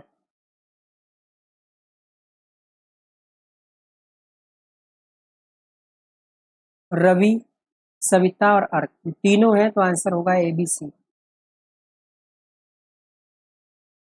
क्वेश्चन नंबर 106, निम्नलिखित में से असंगत विलोमार्थी शब्द युग्म कौन सा है? फायदा, नुकसान, बलवान, मजबूत, ज्यादा, कम, बंद, खुला। 106 गलत दिया गया है एक, वो आपको पहचानना है। देखिए, बलवान का मजबूत नहीं होगा तो एक ही बात हो गई ना। विलोम आपसे पूछ रहा है तो बलवान का विलोम होता है निर्बल। स्त्रीलिंग शब्द कौन सा है? 107 भैंस स्त्रीलिंग है। 108 है अकर्मक क्रिया नहीं है, किस वाक्य में? कर्मक क्रिया नहीं। राहुल क्या करता है? राहुल काम करता है, ये सकर्मक क्रिया है, बाकी सब में अकर्मक। कर्ता ने कर्म को, कर्ता ने कर्म को आता है और यहां पर दिया है कर्म के लिए, तो यही गलत है और यही आपका आंसर होगा। मैं 8वीं कक्षा में पढ़ता हूँ, 8वीं जो है इसमें कौन सा विशेषण है? संख्या बता रहा है कि मैं 8वीं कक्षा में पढ़ता हूँ, संख्यावाचक विशेषण। 111, ये आगे के जो क्वेश्चन है ये आपके एनसीईआरटी की किताब से। एनसीईआरटी की किताब का मतलब direct page bye page, line by line. तब एनसीईआरटी तो एनसीईआरटी कहते हैं, लेकिन हिंदी में एनसीईआरटी से क्या पढ़ा जाए? ये देखिए, झिलमिल 2 जो है किस पार्ट से ये पंक्तियां ली गई हैं, आपको पढ़ना पड़ेगा बेसिक से। 111वां प्रश्न है और इसका आंसर हो जाएगा म्याऊ म्याऊ। तो 11 में आपका दूसरा विकल्प सही हो जाएगा। भालू ने खेली फुटबॉल, पाठ के आधार पर बताइए कि भालू ने जामुन के पेड़ पर क्या देखा? जामुन के पेड़ पर गिलहरी देखी। 113 देखिएगा, बस के नीचे बाघ, पाठ के आधार पर बताइए कि बस के अंदर बाघ ने क्या देखा? आप कहानी पढ़े होंगे तभी बता पाएंगे, कोई पैराग्राफ वगैरह नहीं दिया है। 2 छोटी लड़कियां देखी बाघ ने। 114, मेरी किताब, पाठ के आधार पर बताइए कि माँ ने वीरू को संदेश देकर अपनी बहन के पास भेजा तो वहां वीरू ने क्या देखा? 114, वीरू ने बहुत सारी किताबें देखी। कछुआ, लोमड़ी, तेंदुआ झिलमिल 2 के किस पाठ से संबंधित पात्र है? दोस्त की मदद, एक पाठ है जिससे संबंधित ये पात्र है। 116, असंगत पहचानिए, जिसमें जिस वाहन में 2 पहियों, 2 पहिया, साप्ताहिक, ठीक है, 3 रंग हो, तिरंगा, जहां पहुंचना हो, ये गलत है। अगला प्रश्न देखिएगा, जब रेलगाड़ी अपनी यात्रा पूरी कर लेती है तो उसे अगली यात्रा के लिए तैयार करना होता है। रेलगाड़ी की साफ सफाई की जाती है, इंजन को घुमा करके ईंधन पानी भरा जाता है, इसे संटिंग कहते हैं। ये गद्यांश झिलमिल के किस पाठ से लिया गया? झिलमिल किताब का नाम है, ठीक है, आई थिंक ये कक्षा 5 की किताब होगी झिलमिल, झिलमिल एनसीईआरटी। उसमें जो पाठ के नाम है सब आपको याद होने चाहिए, सबकी कहानी आपको याद होनी चाहिए, ठीक है। ये जो कहानी दी गई है, ये संटिंग वाला जो पूरा दिया गया है, ये पापा जब बच्चे थे, एक पाठ का नाम है, उसी से दिया गया है। अगला प्रश्न, धनी, बिंदा और अम्मा किस पाठ के चरित्र हैं? क्वेश्चन नंबर 118, ये स्वतंत्रता की ओर एक पाठ है, उसी की ये चरित्र। राख की रस्सी, 2 से 3 बार ये प्रश्न पेपर में आया हुआ है, किसकी रचना है? 119।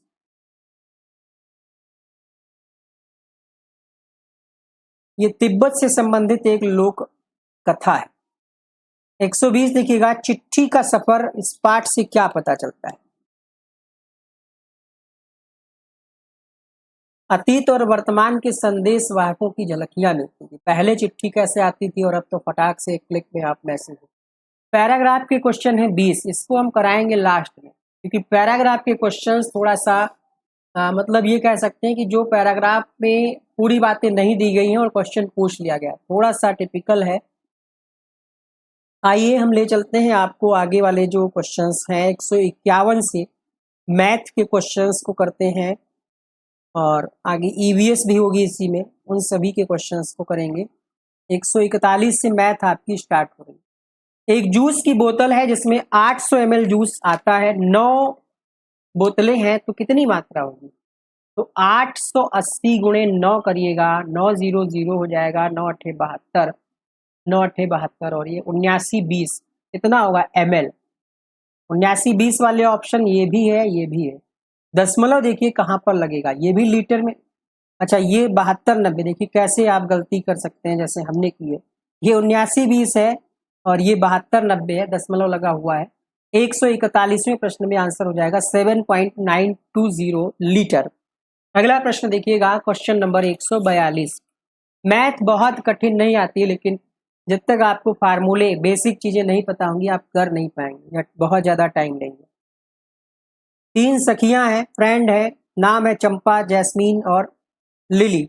वजन दिया गया है, पूछा जा रहा है तीनों सखियों का कुल भार 111, तीनों को जोड़िएगा 28.928 किलोग्राम, 45.437, 37.212। तीनों को ऐड करेंगे, तीनों को जब आप ऐड करेंगे तो कितना मिलेगा? 111.5। चलिए जोड़ते हैं, 8 2 10 7 17, 3 2 5 1 6 7, 9 4 13 2 15, एक हासिल आया, 8 5 13, 1 14, 6 20, 1 21, 2 तो 4 4 8 3 11, तो 111। ये तो सही। आपसे पूछ रहा है कौन सा कथन गलत।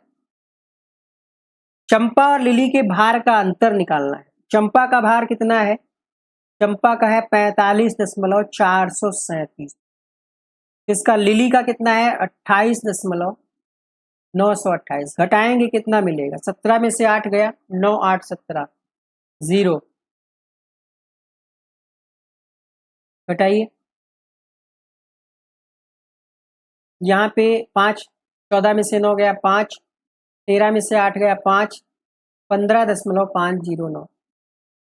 गलती हुई क्या? 14, एक हासिल लिया था ना, 14 में से 8 गया 6, 16 दशमलव, तो ये भी सही है आपका, ये भी आपका सही है। औसत भार 33.70 कह रहा है, क्या ये सही है? ये सही है। जैस्मिन का भार लिली के भार से अधिक। जैस्मिन का जो भार है वो कितना है? जैस्मिन का भार है 37.212। लिली का भार कितना है? 28, 28.928। अब देख, इसको घटाइएगा, क्या 8.284 किलोग्राम अधिक है या नहीं? इसको कैलकुलेट करिएगा, टाइम दे रहे हैं आपको। ये सही है, ठीक है। 12 में से 8 गया 4 10, यहाँ पे 10 में से 2 गया 8 बचा, 11 में से 2 9 गया 2 बचा, 16 में से 8 गया 8। ये तो सही, यानी यही एक बच रहा है और ये गलत है। इसको हल करेंगे तो आपको लगेगा कि ये गलत है, यही आपका आंसर हो जाएगा। एक आदमी की वार्षिक आमदनी है 12 लाख, कितना हो गया? इकाई, दहाई, सैकड़ा, हजार, 10,000, लाख, 10 लाख। 12 लाख 40,000 40 रुपए। खर्चा कर रहा है 98,000 20 रुपए किराए पर। बच्चों पर खर्च कर रहा है 1,34,259। अन्य खर्चे पर 7,34,294। कितना बचा? सबको जोड़ लीजिए। अरे 12 लाख ये है ना इतना, इसमें से घटा दीजिए जोड़कर, क्या आंसर मिल जाएगा? ये जोड़िए, 9 4 13, 5 2 7 9 7 16, 9 4 13, 5 1 6 2 8 8 9 8 17, ठीक है, 5 6 6 9, ठीक है। इससे ये घटाएंगे जब आप, तो आपको वैल्यू मिल जाएगी 27 34 67। 143 में आपका उत्तर मिल जाएगा। क्वेश्चन नंबर 143 में उत्तर मिल जाएगा, दूसरा विकल्प। यहाँ पे देखिए पैटर्न क्या लग रहा है, क्या पैटर्न लग रहा है? 6 2 8, 6 दूनी 12। हिंदी वाला देख लीजिए, ऐसे अगर दिक्कत हो रही। विलुप्त संख्या निकालनी, ये क्वेश्चन मार्क वाली। 6 दूनी 12 और 6 18, यानी ये जो संख्या दी गई है ए, ये संख्या 20 की गुणा और ये वाली जोड़ दीजिएगा, बीच वाली संख्या निकल आएगी। 4 3 12 और 2 जोड़ दिए 14 निकल आए। 6 3 18 और 18 में 9 जोड़िएगा कितना मिलेगा 27। 3 गुणे 4 और प्लस यानी 12 हो जाएगा ये, और 12 में 2 जोड़ेंगे कितना हो जाएगा 14। ये सीरीज चल रही है। इसी तरीके से 7 दूनी 14 और कितना जोड़ेंगे कि 19 हो जाएगा, तो 5 जोड़ेंगे। इसका आंसर क्या होगा 5। बट ये इतनी जल्दी नहीं आएगा। इस टाइप के क्वेश्चंस की जब आप खूब सारी प्रैक्टिस करेंगे तब आपसे जल्दी होगा। एक त्रिभुजाकार पिरामिड में क्या होता है, त्रिभुजाकार पिरामिड कैसे बनेगा, कुछ इस तरीके से।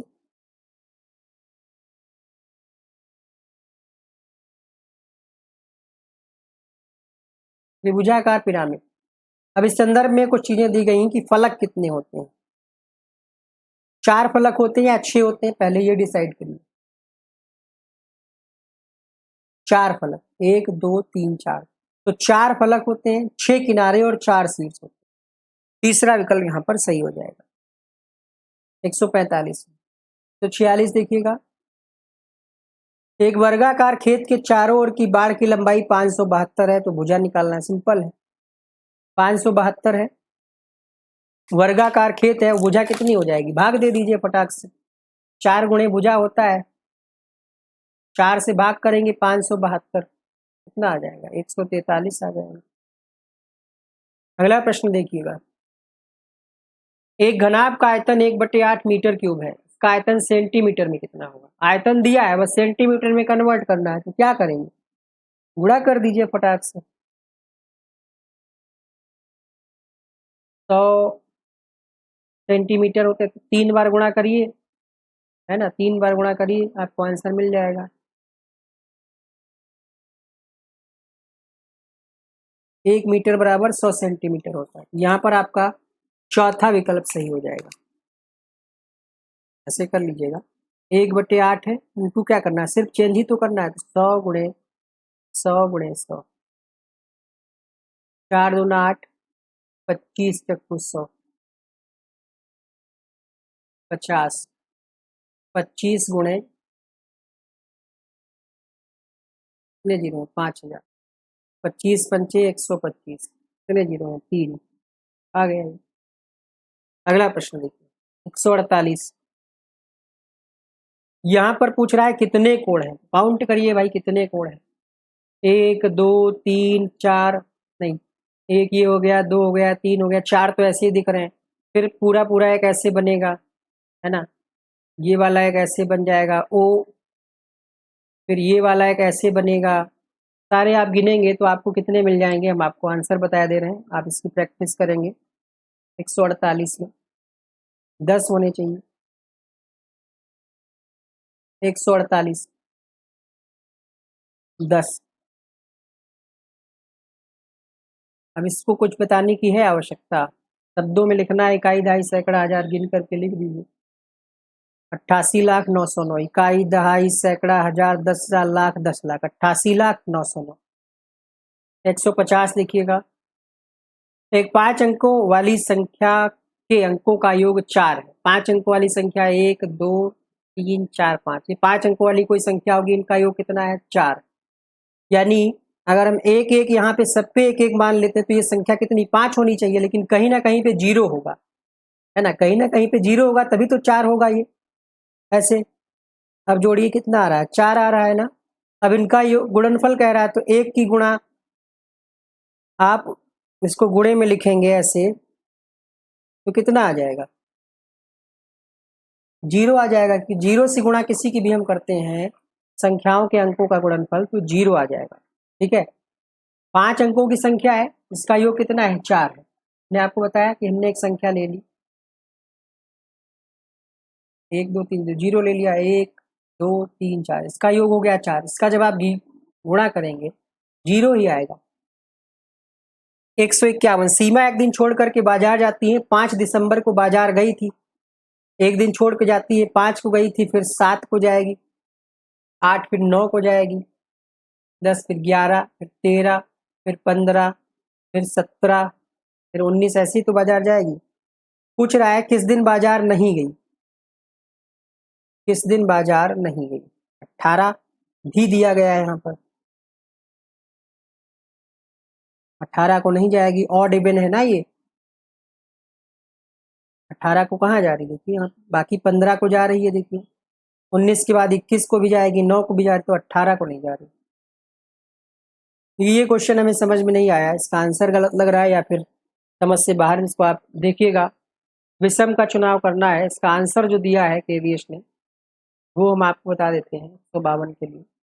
दूसरा दिया है कि दूसरा अलग है, तो ये फिगर ऐसा लग रहा है कि एक ही में चिपके जा रहा है। ये ऐसा दिया गया है, इसमें ऐसा फिगर बन रहा है, इसमें कुछ त्रिभुज जैसा कुछ बन रहा है, लेकिन इसमें आपका सिर्फ एक रेखा है, यही अलग हो सकता है। तो ठीक है, इसका आंसर हम बता दे रहे हैं 152 के लिए दूसरा विकल्प हो जाएगा, दूसरा विकल्प।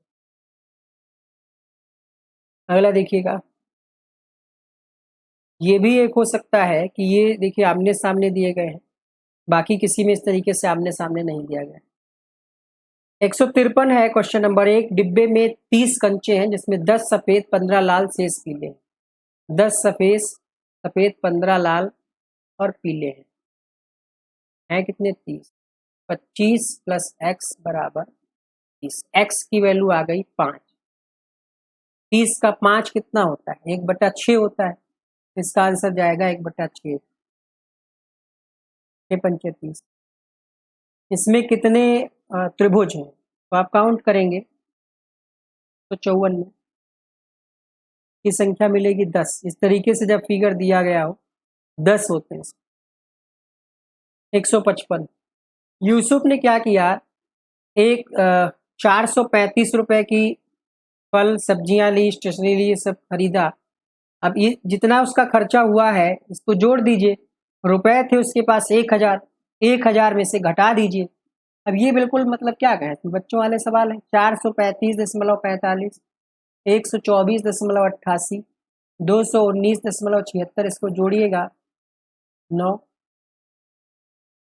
5 4 9 9, 12 2 20, 8, 780 रुपये इसमें घटा दीजिए, 780 रुपये 9 पैसे। ठीक है, आंसर मिल जाएगा आपको 219, 219 रुपये 91 पैसे।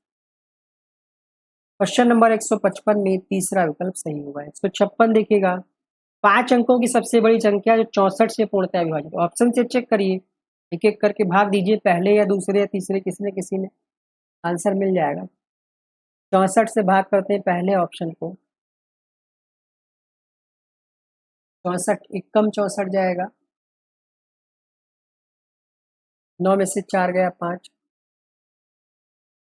9 में से 6 गया 3, 9 ले लिया 359, 60 पंचे 300 और 6 36, तो 5 बार जाएगा, 5 चक्कू 20, 5 छक्का 30, 2 32, 9 7 जोड़ दिया हमने तो 3। अब 6 ले लेते हैं, 396 हो गया, 6 बार जाएगा, 24 छछांग 36, 238, 12 बचा, 8 ले लिया, 64 दूना 128, पूरा कट गया। तो पहले ही ऑप्शन में आपको मिल गया आंसर। 64 से पूर्णतया संख्या विभाजित हो रही। यहाँ पर आपको ये रोमन अंक दिया गया है, इसको घटते क्रम में लिखना है, घटते क्रम में लिखना है। देखिए ये 100 होता है, ये 50 होता है, ये 10 होता है, तो कितना हो गया, 100 200, 250 और 10 260, ये तो हुआ CCLX, है ना। इसी तरीके से आप जब घटते क्रम में लिखेंगे, ये 100 200 210 और ये C है,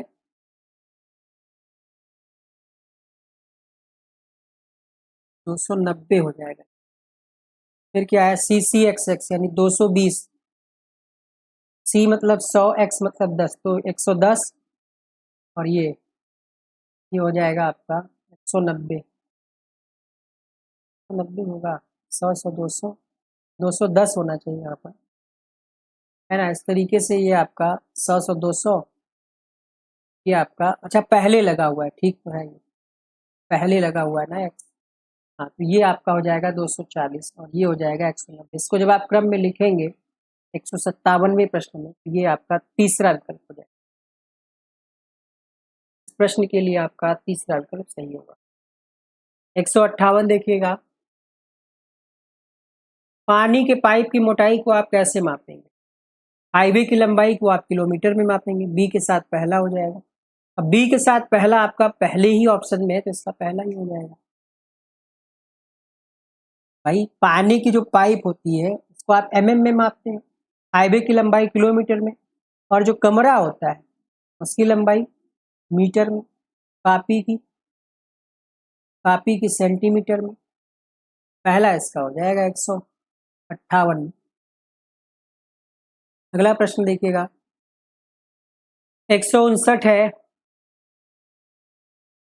पाई चार्ट दिया गया है। बहुत बड़ा क्वेश्चन देख करके घबराना नहीं। क्वेश्चन क्या कह रहा है कि गलत कथन को चुनना है। कहानी की पुस्तकों की संख्या जीके की पुस्तकों की संख्या का 10 गुना है।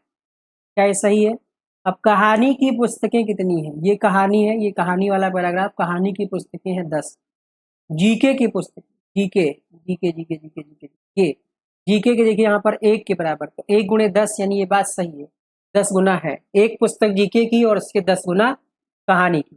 क्षैतिज पैमाना विषयों को प्रदर्शित कर रहा है, ये भी बात सही है, क्षैतिज है ये विषयों को प्रदर्शित कर रहा है, ये सही है। गणित की पुस्तकों की संख्या, गणित की पुस्तकों की संख्या ये दी गई है 8, ठीक है, सामने है ये 8 है। अंग्रेजी की पुस्तकों की संख्या की डबल है, तो ये अंग्रेजी की है, किसके सामने? 4 के सामने, डबल है, ये सही है।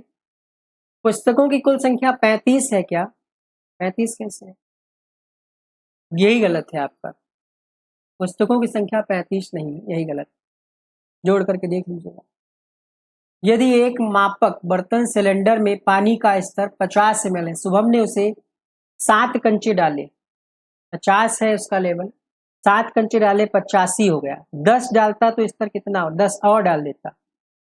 भाई 50, 7 कंचे डालने पर कितना बढ़ा? 35 बढ़ गया। 85 से 50 घटाएंगे 35 आएगा। 7 की वैल्यू 35 ml के बराबर, यानी 1 की वैल्यू 5, और जब 10 और डालेगा तो ये 50 और बढ़ जाएगा। जोड़ लीजिए, 135 आना चाहिए। 85 में 50 जोड़िए, 85 में 50 जोड़िए, 135 आ जाए। नहीं समझ में आया? देखिए 50 ml है पानी, 7 कंचे डाले कितना हो गया? 35, यानी 7 कंचे डालने पर 35 बढ़ रहा है, तो 1 कंचा डालने पर यानी लगभग 5 बढ़ रहा है। लगभग क्या सही है? तो इस तरीके से 10 और डालेगा कितना? 50 बढ़ जाएगा। 50 85 में जोड़ लीजिए, लेवल आ जाएगा 135। ईवीएस के क्वेश्चन हैं 160 से 181, 161 से, है ना, 161। पहला है यहाँ पर, भोजन हमारे शरीर के लिए एक ईंधन है। हमारे शरीर में भोजन ऑक्सीजन से अभिक्रिया कर अपघटित होता है और उष्मा उत्पन्न होती है। क्या दोनों कथन सही है? 161 बिल्कुल सही है, ईंधन है ही, उष्मा उत्पन्न होती थी, दोनों कथन सही है। 162 है यहाँ पर, निम्नलिखित में से प्लास्टिक के बारे में कुछ कथन दिया गया है और आपको बताना है सही कथन कौन सा। संश्लेषित रेशे की तरह प्लास्टिक भी एक बहुलक है। सभी प्लास्टिकों में इकाइयों की व्यवस्था एक ही प्रकार होती है। सभी प्लास्टिकों में इकाइयों की व्यवस्था रेखीय होती है। क्वेश्चन नंबर 162, गलत कथन यहाँ पर काफी सारे दिए गए हैं, सही कथन पहला ही है। एक ही प्रकार की नहीं होती है, रेखीय नहीं होती है, गलत है। हाँ, एक प्लास्टिक भी एक तरह का बहुलक। 163 देखिएगा, यहाँ पर प्लांट दिए गए हैं, सॉरी रोग दिए गए हैं, पादप रोग दिए गए हैं, ठीक है, और उनसे संबंधित संचरण का तरीका, जैसे गेहूं की रस्ट, ये एक रोग है, कैसे फैलता है ये आपको मिलान करना है। वायु एवं बीज से फैलता है। भिंडी की जो पीत, ये रोग है जो, ये कैसे फैलता है? कीट के माध्यम से। नींबू कैंकर, ये वायु के माध्यम से, तो इसका दूसरा सही हो जाएगा। क्वेश्चन नंबर 164 है, सूक्ष्म जीव के संदर्भ में दिया गया है और सही कथन पहचानना है। सूक्ष्म जीव दलदल में पाए जाते हैं, मरुस्थल में नहीं, क्या ये सही है? गलत। सूक्ष्म जीव मनुष्य सहित सभी जंतुओं के शरीर के अंदर भी पाए जाते हैं, ये सही है, बी सही है। अमीबा जैसे सूक्ष्म जीव अकेले नहीं रह सकते, गलत है, ये भी गलत है, केवल बी सही है। 164 में केवल बी सही है। 165 देखिएगा, पौधों में लगभग 90% जल होता है। ठीक है, बात सही है। जल में घुले पोषक का स्थानांतरण केवल पौधों की जड़ें तक होता है, नहीं तनों में भी होता है, तो ये गलत है। जल में घुले पोषक फसल की पाले एवं गर्म हवा से रक्षा करते हैं, सही है। नमी रखना आवश्यक नहीं है, गलत है। तो ए और सी सही है, यहाँ पर दूसरा सही हो जाएगा। 166 देखिएगा, उर्वरकों के अत्यधिक उपयोग से फसलों की अच्छी उपज प्राप्त होती है और मिट्टी की उर्वरता भी बढ़ती है। मिट्टी की उर्वरता बनाए रखने के लिए जैविक खाद के स्थान पर उर्वरकों का प्रयोग करना चाहिए। दो फसलों के बीच खेत को कुछ समय के लिए, सही है। उर्वरक के उपयोग से अवशोषण क्षमता में वृद्धि होती है। 166 सही उत्तर का चयन करना है। देखिए, अगर आप अधिक उर्वरक प्रयोग करेंगे तो मिट्टी की उर्वरता नहीं बढ़ेगी, ये गलत कथन। बहुत ज्यादा आप सोचे कि जहां पे 1 बोरी डालनी 10 बोरी डाल दें तो मिट्टी और खराबी होगी। केवल सी सही है। ठीक है, दो फसलों के बीच में खेत को कुछ समय के लिए बिना कुछ उगाए छोड़ देना चाहिए। केवल सी सही है। 167 है, गमले में लगे हुए पौधे ज्यादा पानी देने से क्यों मर जाते हैं? पानी अम्लीय हो जाता है, क्षारीय हो जाता है, क्या रीजन? क्योंकि जड़ें जो है सांस नहीं ले पाती, इसलिए सूख जाते हैं पौधे, मर जाते हैं। कल्पना करें कि आप एक आंधी तूफान में फंसे हुए हैं, बिजली गिर रही। ये क्वेश्चन एक बार और इसी पेपर में केवीएस में ही पूछा गया है, ऑनलाइन वाले में। क्या करेंगे आप ऐसी स्थिति? किसी इमारत के अंदर चले जाएंगे सबसे पहले। बिजली भी गिर रही तो इमारत ही सबसे, खुले गैरेज में क्यों जाएंगे? पेड़ के नीचे भी सही नहीं है, खुले गैरेज में नहीं जाना है, आप इमारत के अंदर छिप जाएंगे। 169 देखिए,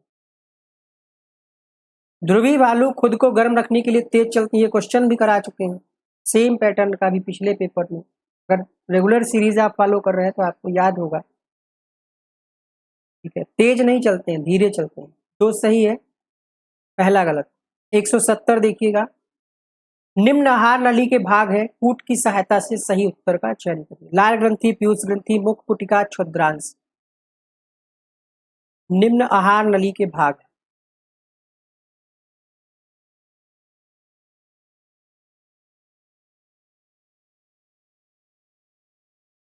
मुख गुटिका और क्षुद्रांश। इंग्लिश में क्या कहते हैं इसको देखिए, यहाँ पर सी और डी सही हो जाएगा। ठीक है, सी और डी सही हो जाएगा 178वें प्रश्न, 170वें प्रश्न में। और विकल्प आपका सही होगा तीसरा वाला। क्षुद्रांत और मुख गटिका जो है ये आहार नली के भाग है, लार ग्रंथि आहार नली का हिस्सा नहीं। अगला देखिएगा, 171, एक पौधा है जिसकी पत्तियां रंग बिरंगी होती हैं, जिसका इस्तेमाल किसानों द्वारा यह जानने के लिए किया जाता है कि खेत की जमीन गीली है या सूखी। उस पौधे का नाम है क्रोटेन। क्रोटेन। 172 देखिए, सुनीता विलियम्स ने अंतरिक्ष की कुछ बातें बताई, सही का चयन करिए। एक जगह टिक कर नहीं, सीटेट की तैयारी करते समय खूब पढ़ा होगा आपने। पानी भी एक जगह टिका नहीं रहता, बाल हमेशा गिरे रहते, गलत है। कागज भी अपनी जगह स्थिर नहीं, तो ए बी डी चौथा विकल्प सही है। 172। 173 है, निम्न में से कौन से वाद्य यंत्र सूखी लौकी से बनाए जाते हैं? Question number 173। बीन, तुम्बा और खजरी, ये सूखी लौकी से बनाए जाते हैं, लौकी को सुखा करके। 174 देखिएगा, कर्नाटक के होलगुंडी गांव में पानी की कमी दूर करने के लिए बच्चों ने एक पंचायत का निर्माण किया। ये पंचायत आज किस नाम से?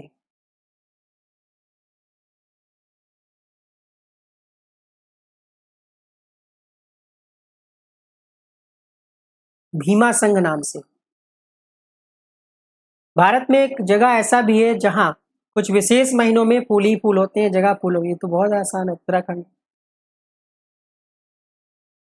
कथन दिया गया है कि लेखा भेड़ बकरियों को रखने के लिए बनी जगह को कहते हैं। लेखा की दीवारें पत्थरों और चट्टानों को एक दूसरे पर रख करके, तो दोनों तो नहीं सही होने के चांस है। क्या लगता है? लेखा जो है भेड़ बकरियों को रखने के लिए, अच्छा ठीक है, सही तो है।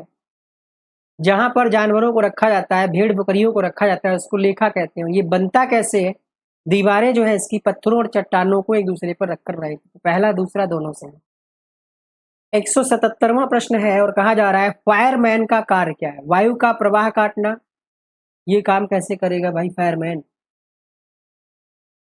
ईंधन का ताप कम करना, वायु का प्रवाह बढ़ाना। बढ़ाएगा तो कतई नहीं। क्वेश्चन नंबर 177 में आपका उत्तर हो जाएगा वायु का प्रवाह काटना और ईंधन का ताप कम करना। ए और बी, ये आग बुझाने वाले का कार्य, ए और बी।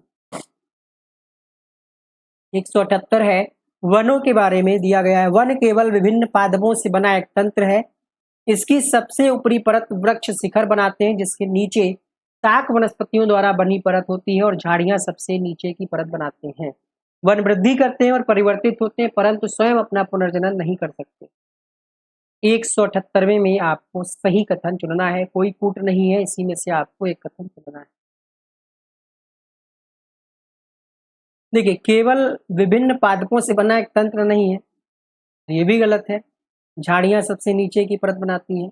पुनर्जनन नहीं कर सकते, ये भी गलत है। कई बार देखा होगा आपने कि पीपल का पेड़, इसमें कितने सारे पेड़ निकल आते हैं। ये सही होगा, जीवन का आधार प्रदान करते हैं वन। 179 देखिएगा, निम्नलिखित में से कौन सा कथन गलत? गलत कथन पूछ रहा है। जो लोग बोल और सुन नहीं सकते, बातें इशारों में करते हैं। जो लोग बोल और सुन नहीं सकते, दूसरों की बातें उनकी ओठों को देखकर समझ जाते हैं। सबकी तरह जो बच्चे बोल सुन नहीं सकते, उनको सरकारी विद्यालय में दाखिला नहीं दिया जा सकता। 179 यही गलत है, क्योंकि समावेशी शिक्षा में ऐसा कुछ नहीं है। दाखिला से किसी को वंचित नहीं रखा जाता है। 180 और लास्ट क्वेश्चन आज की क्लास का, मरुस्थलीय पौधों की निम्नलिखित विशेषताओं में सही उत्तर का चयन करें। कुछ पौधों में पत्तियां कांटों का रूप ले लेती हैं। नागफनी के पौधों में प्रकाश संश्लेषण सामान्यतः पत्तियों में होता है। अधिकतर मरुस्थलीय पौधों की जड़ें जल अवशोषण के लिए मिट्टी में बहुत गहराई तक चली जाती है। इस संबंध में पहला सही है और सी वाला सही है, ये वाला गलत है। तो ए और सी आपका तीसरे विकल्प में दिया गया। उम्मीद करते हैं इस क्लास से आपने कुछ सीखा होगा। बाकी इसका दोबारा से रिवीजन क्लास भी चलेगा, जहां पर हम डिटेल से और अच्छे से हर विषय के एक्सपर्ट के साथ आपके साथ इन क्वेश्चंस पेपर को सॉल्व कराएंगे। इस क्लास में इतना ही। ये वीडियो हो गया होगा लगभग 2 घंटे का, है ना, और आपने अंत तक देखा, इसके लिए बहुत बहुत धन्यवाद। यहाँ पर प्लेलिस्ट हम लगा देंगे, प्लेलिस्ट को आप यहीं से क्लिक करके देख लीजिएगा। Thank you so much, bye bye, take care.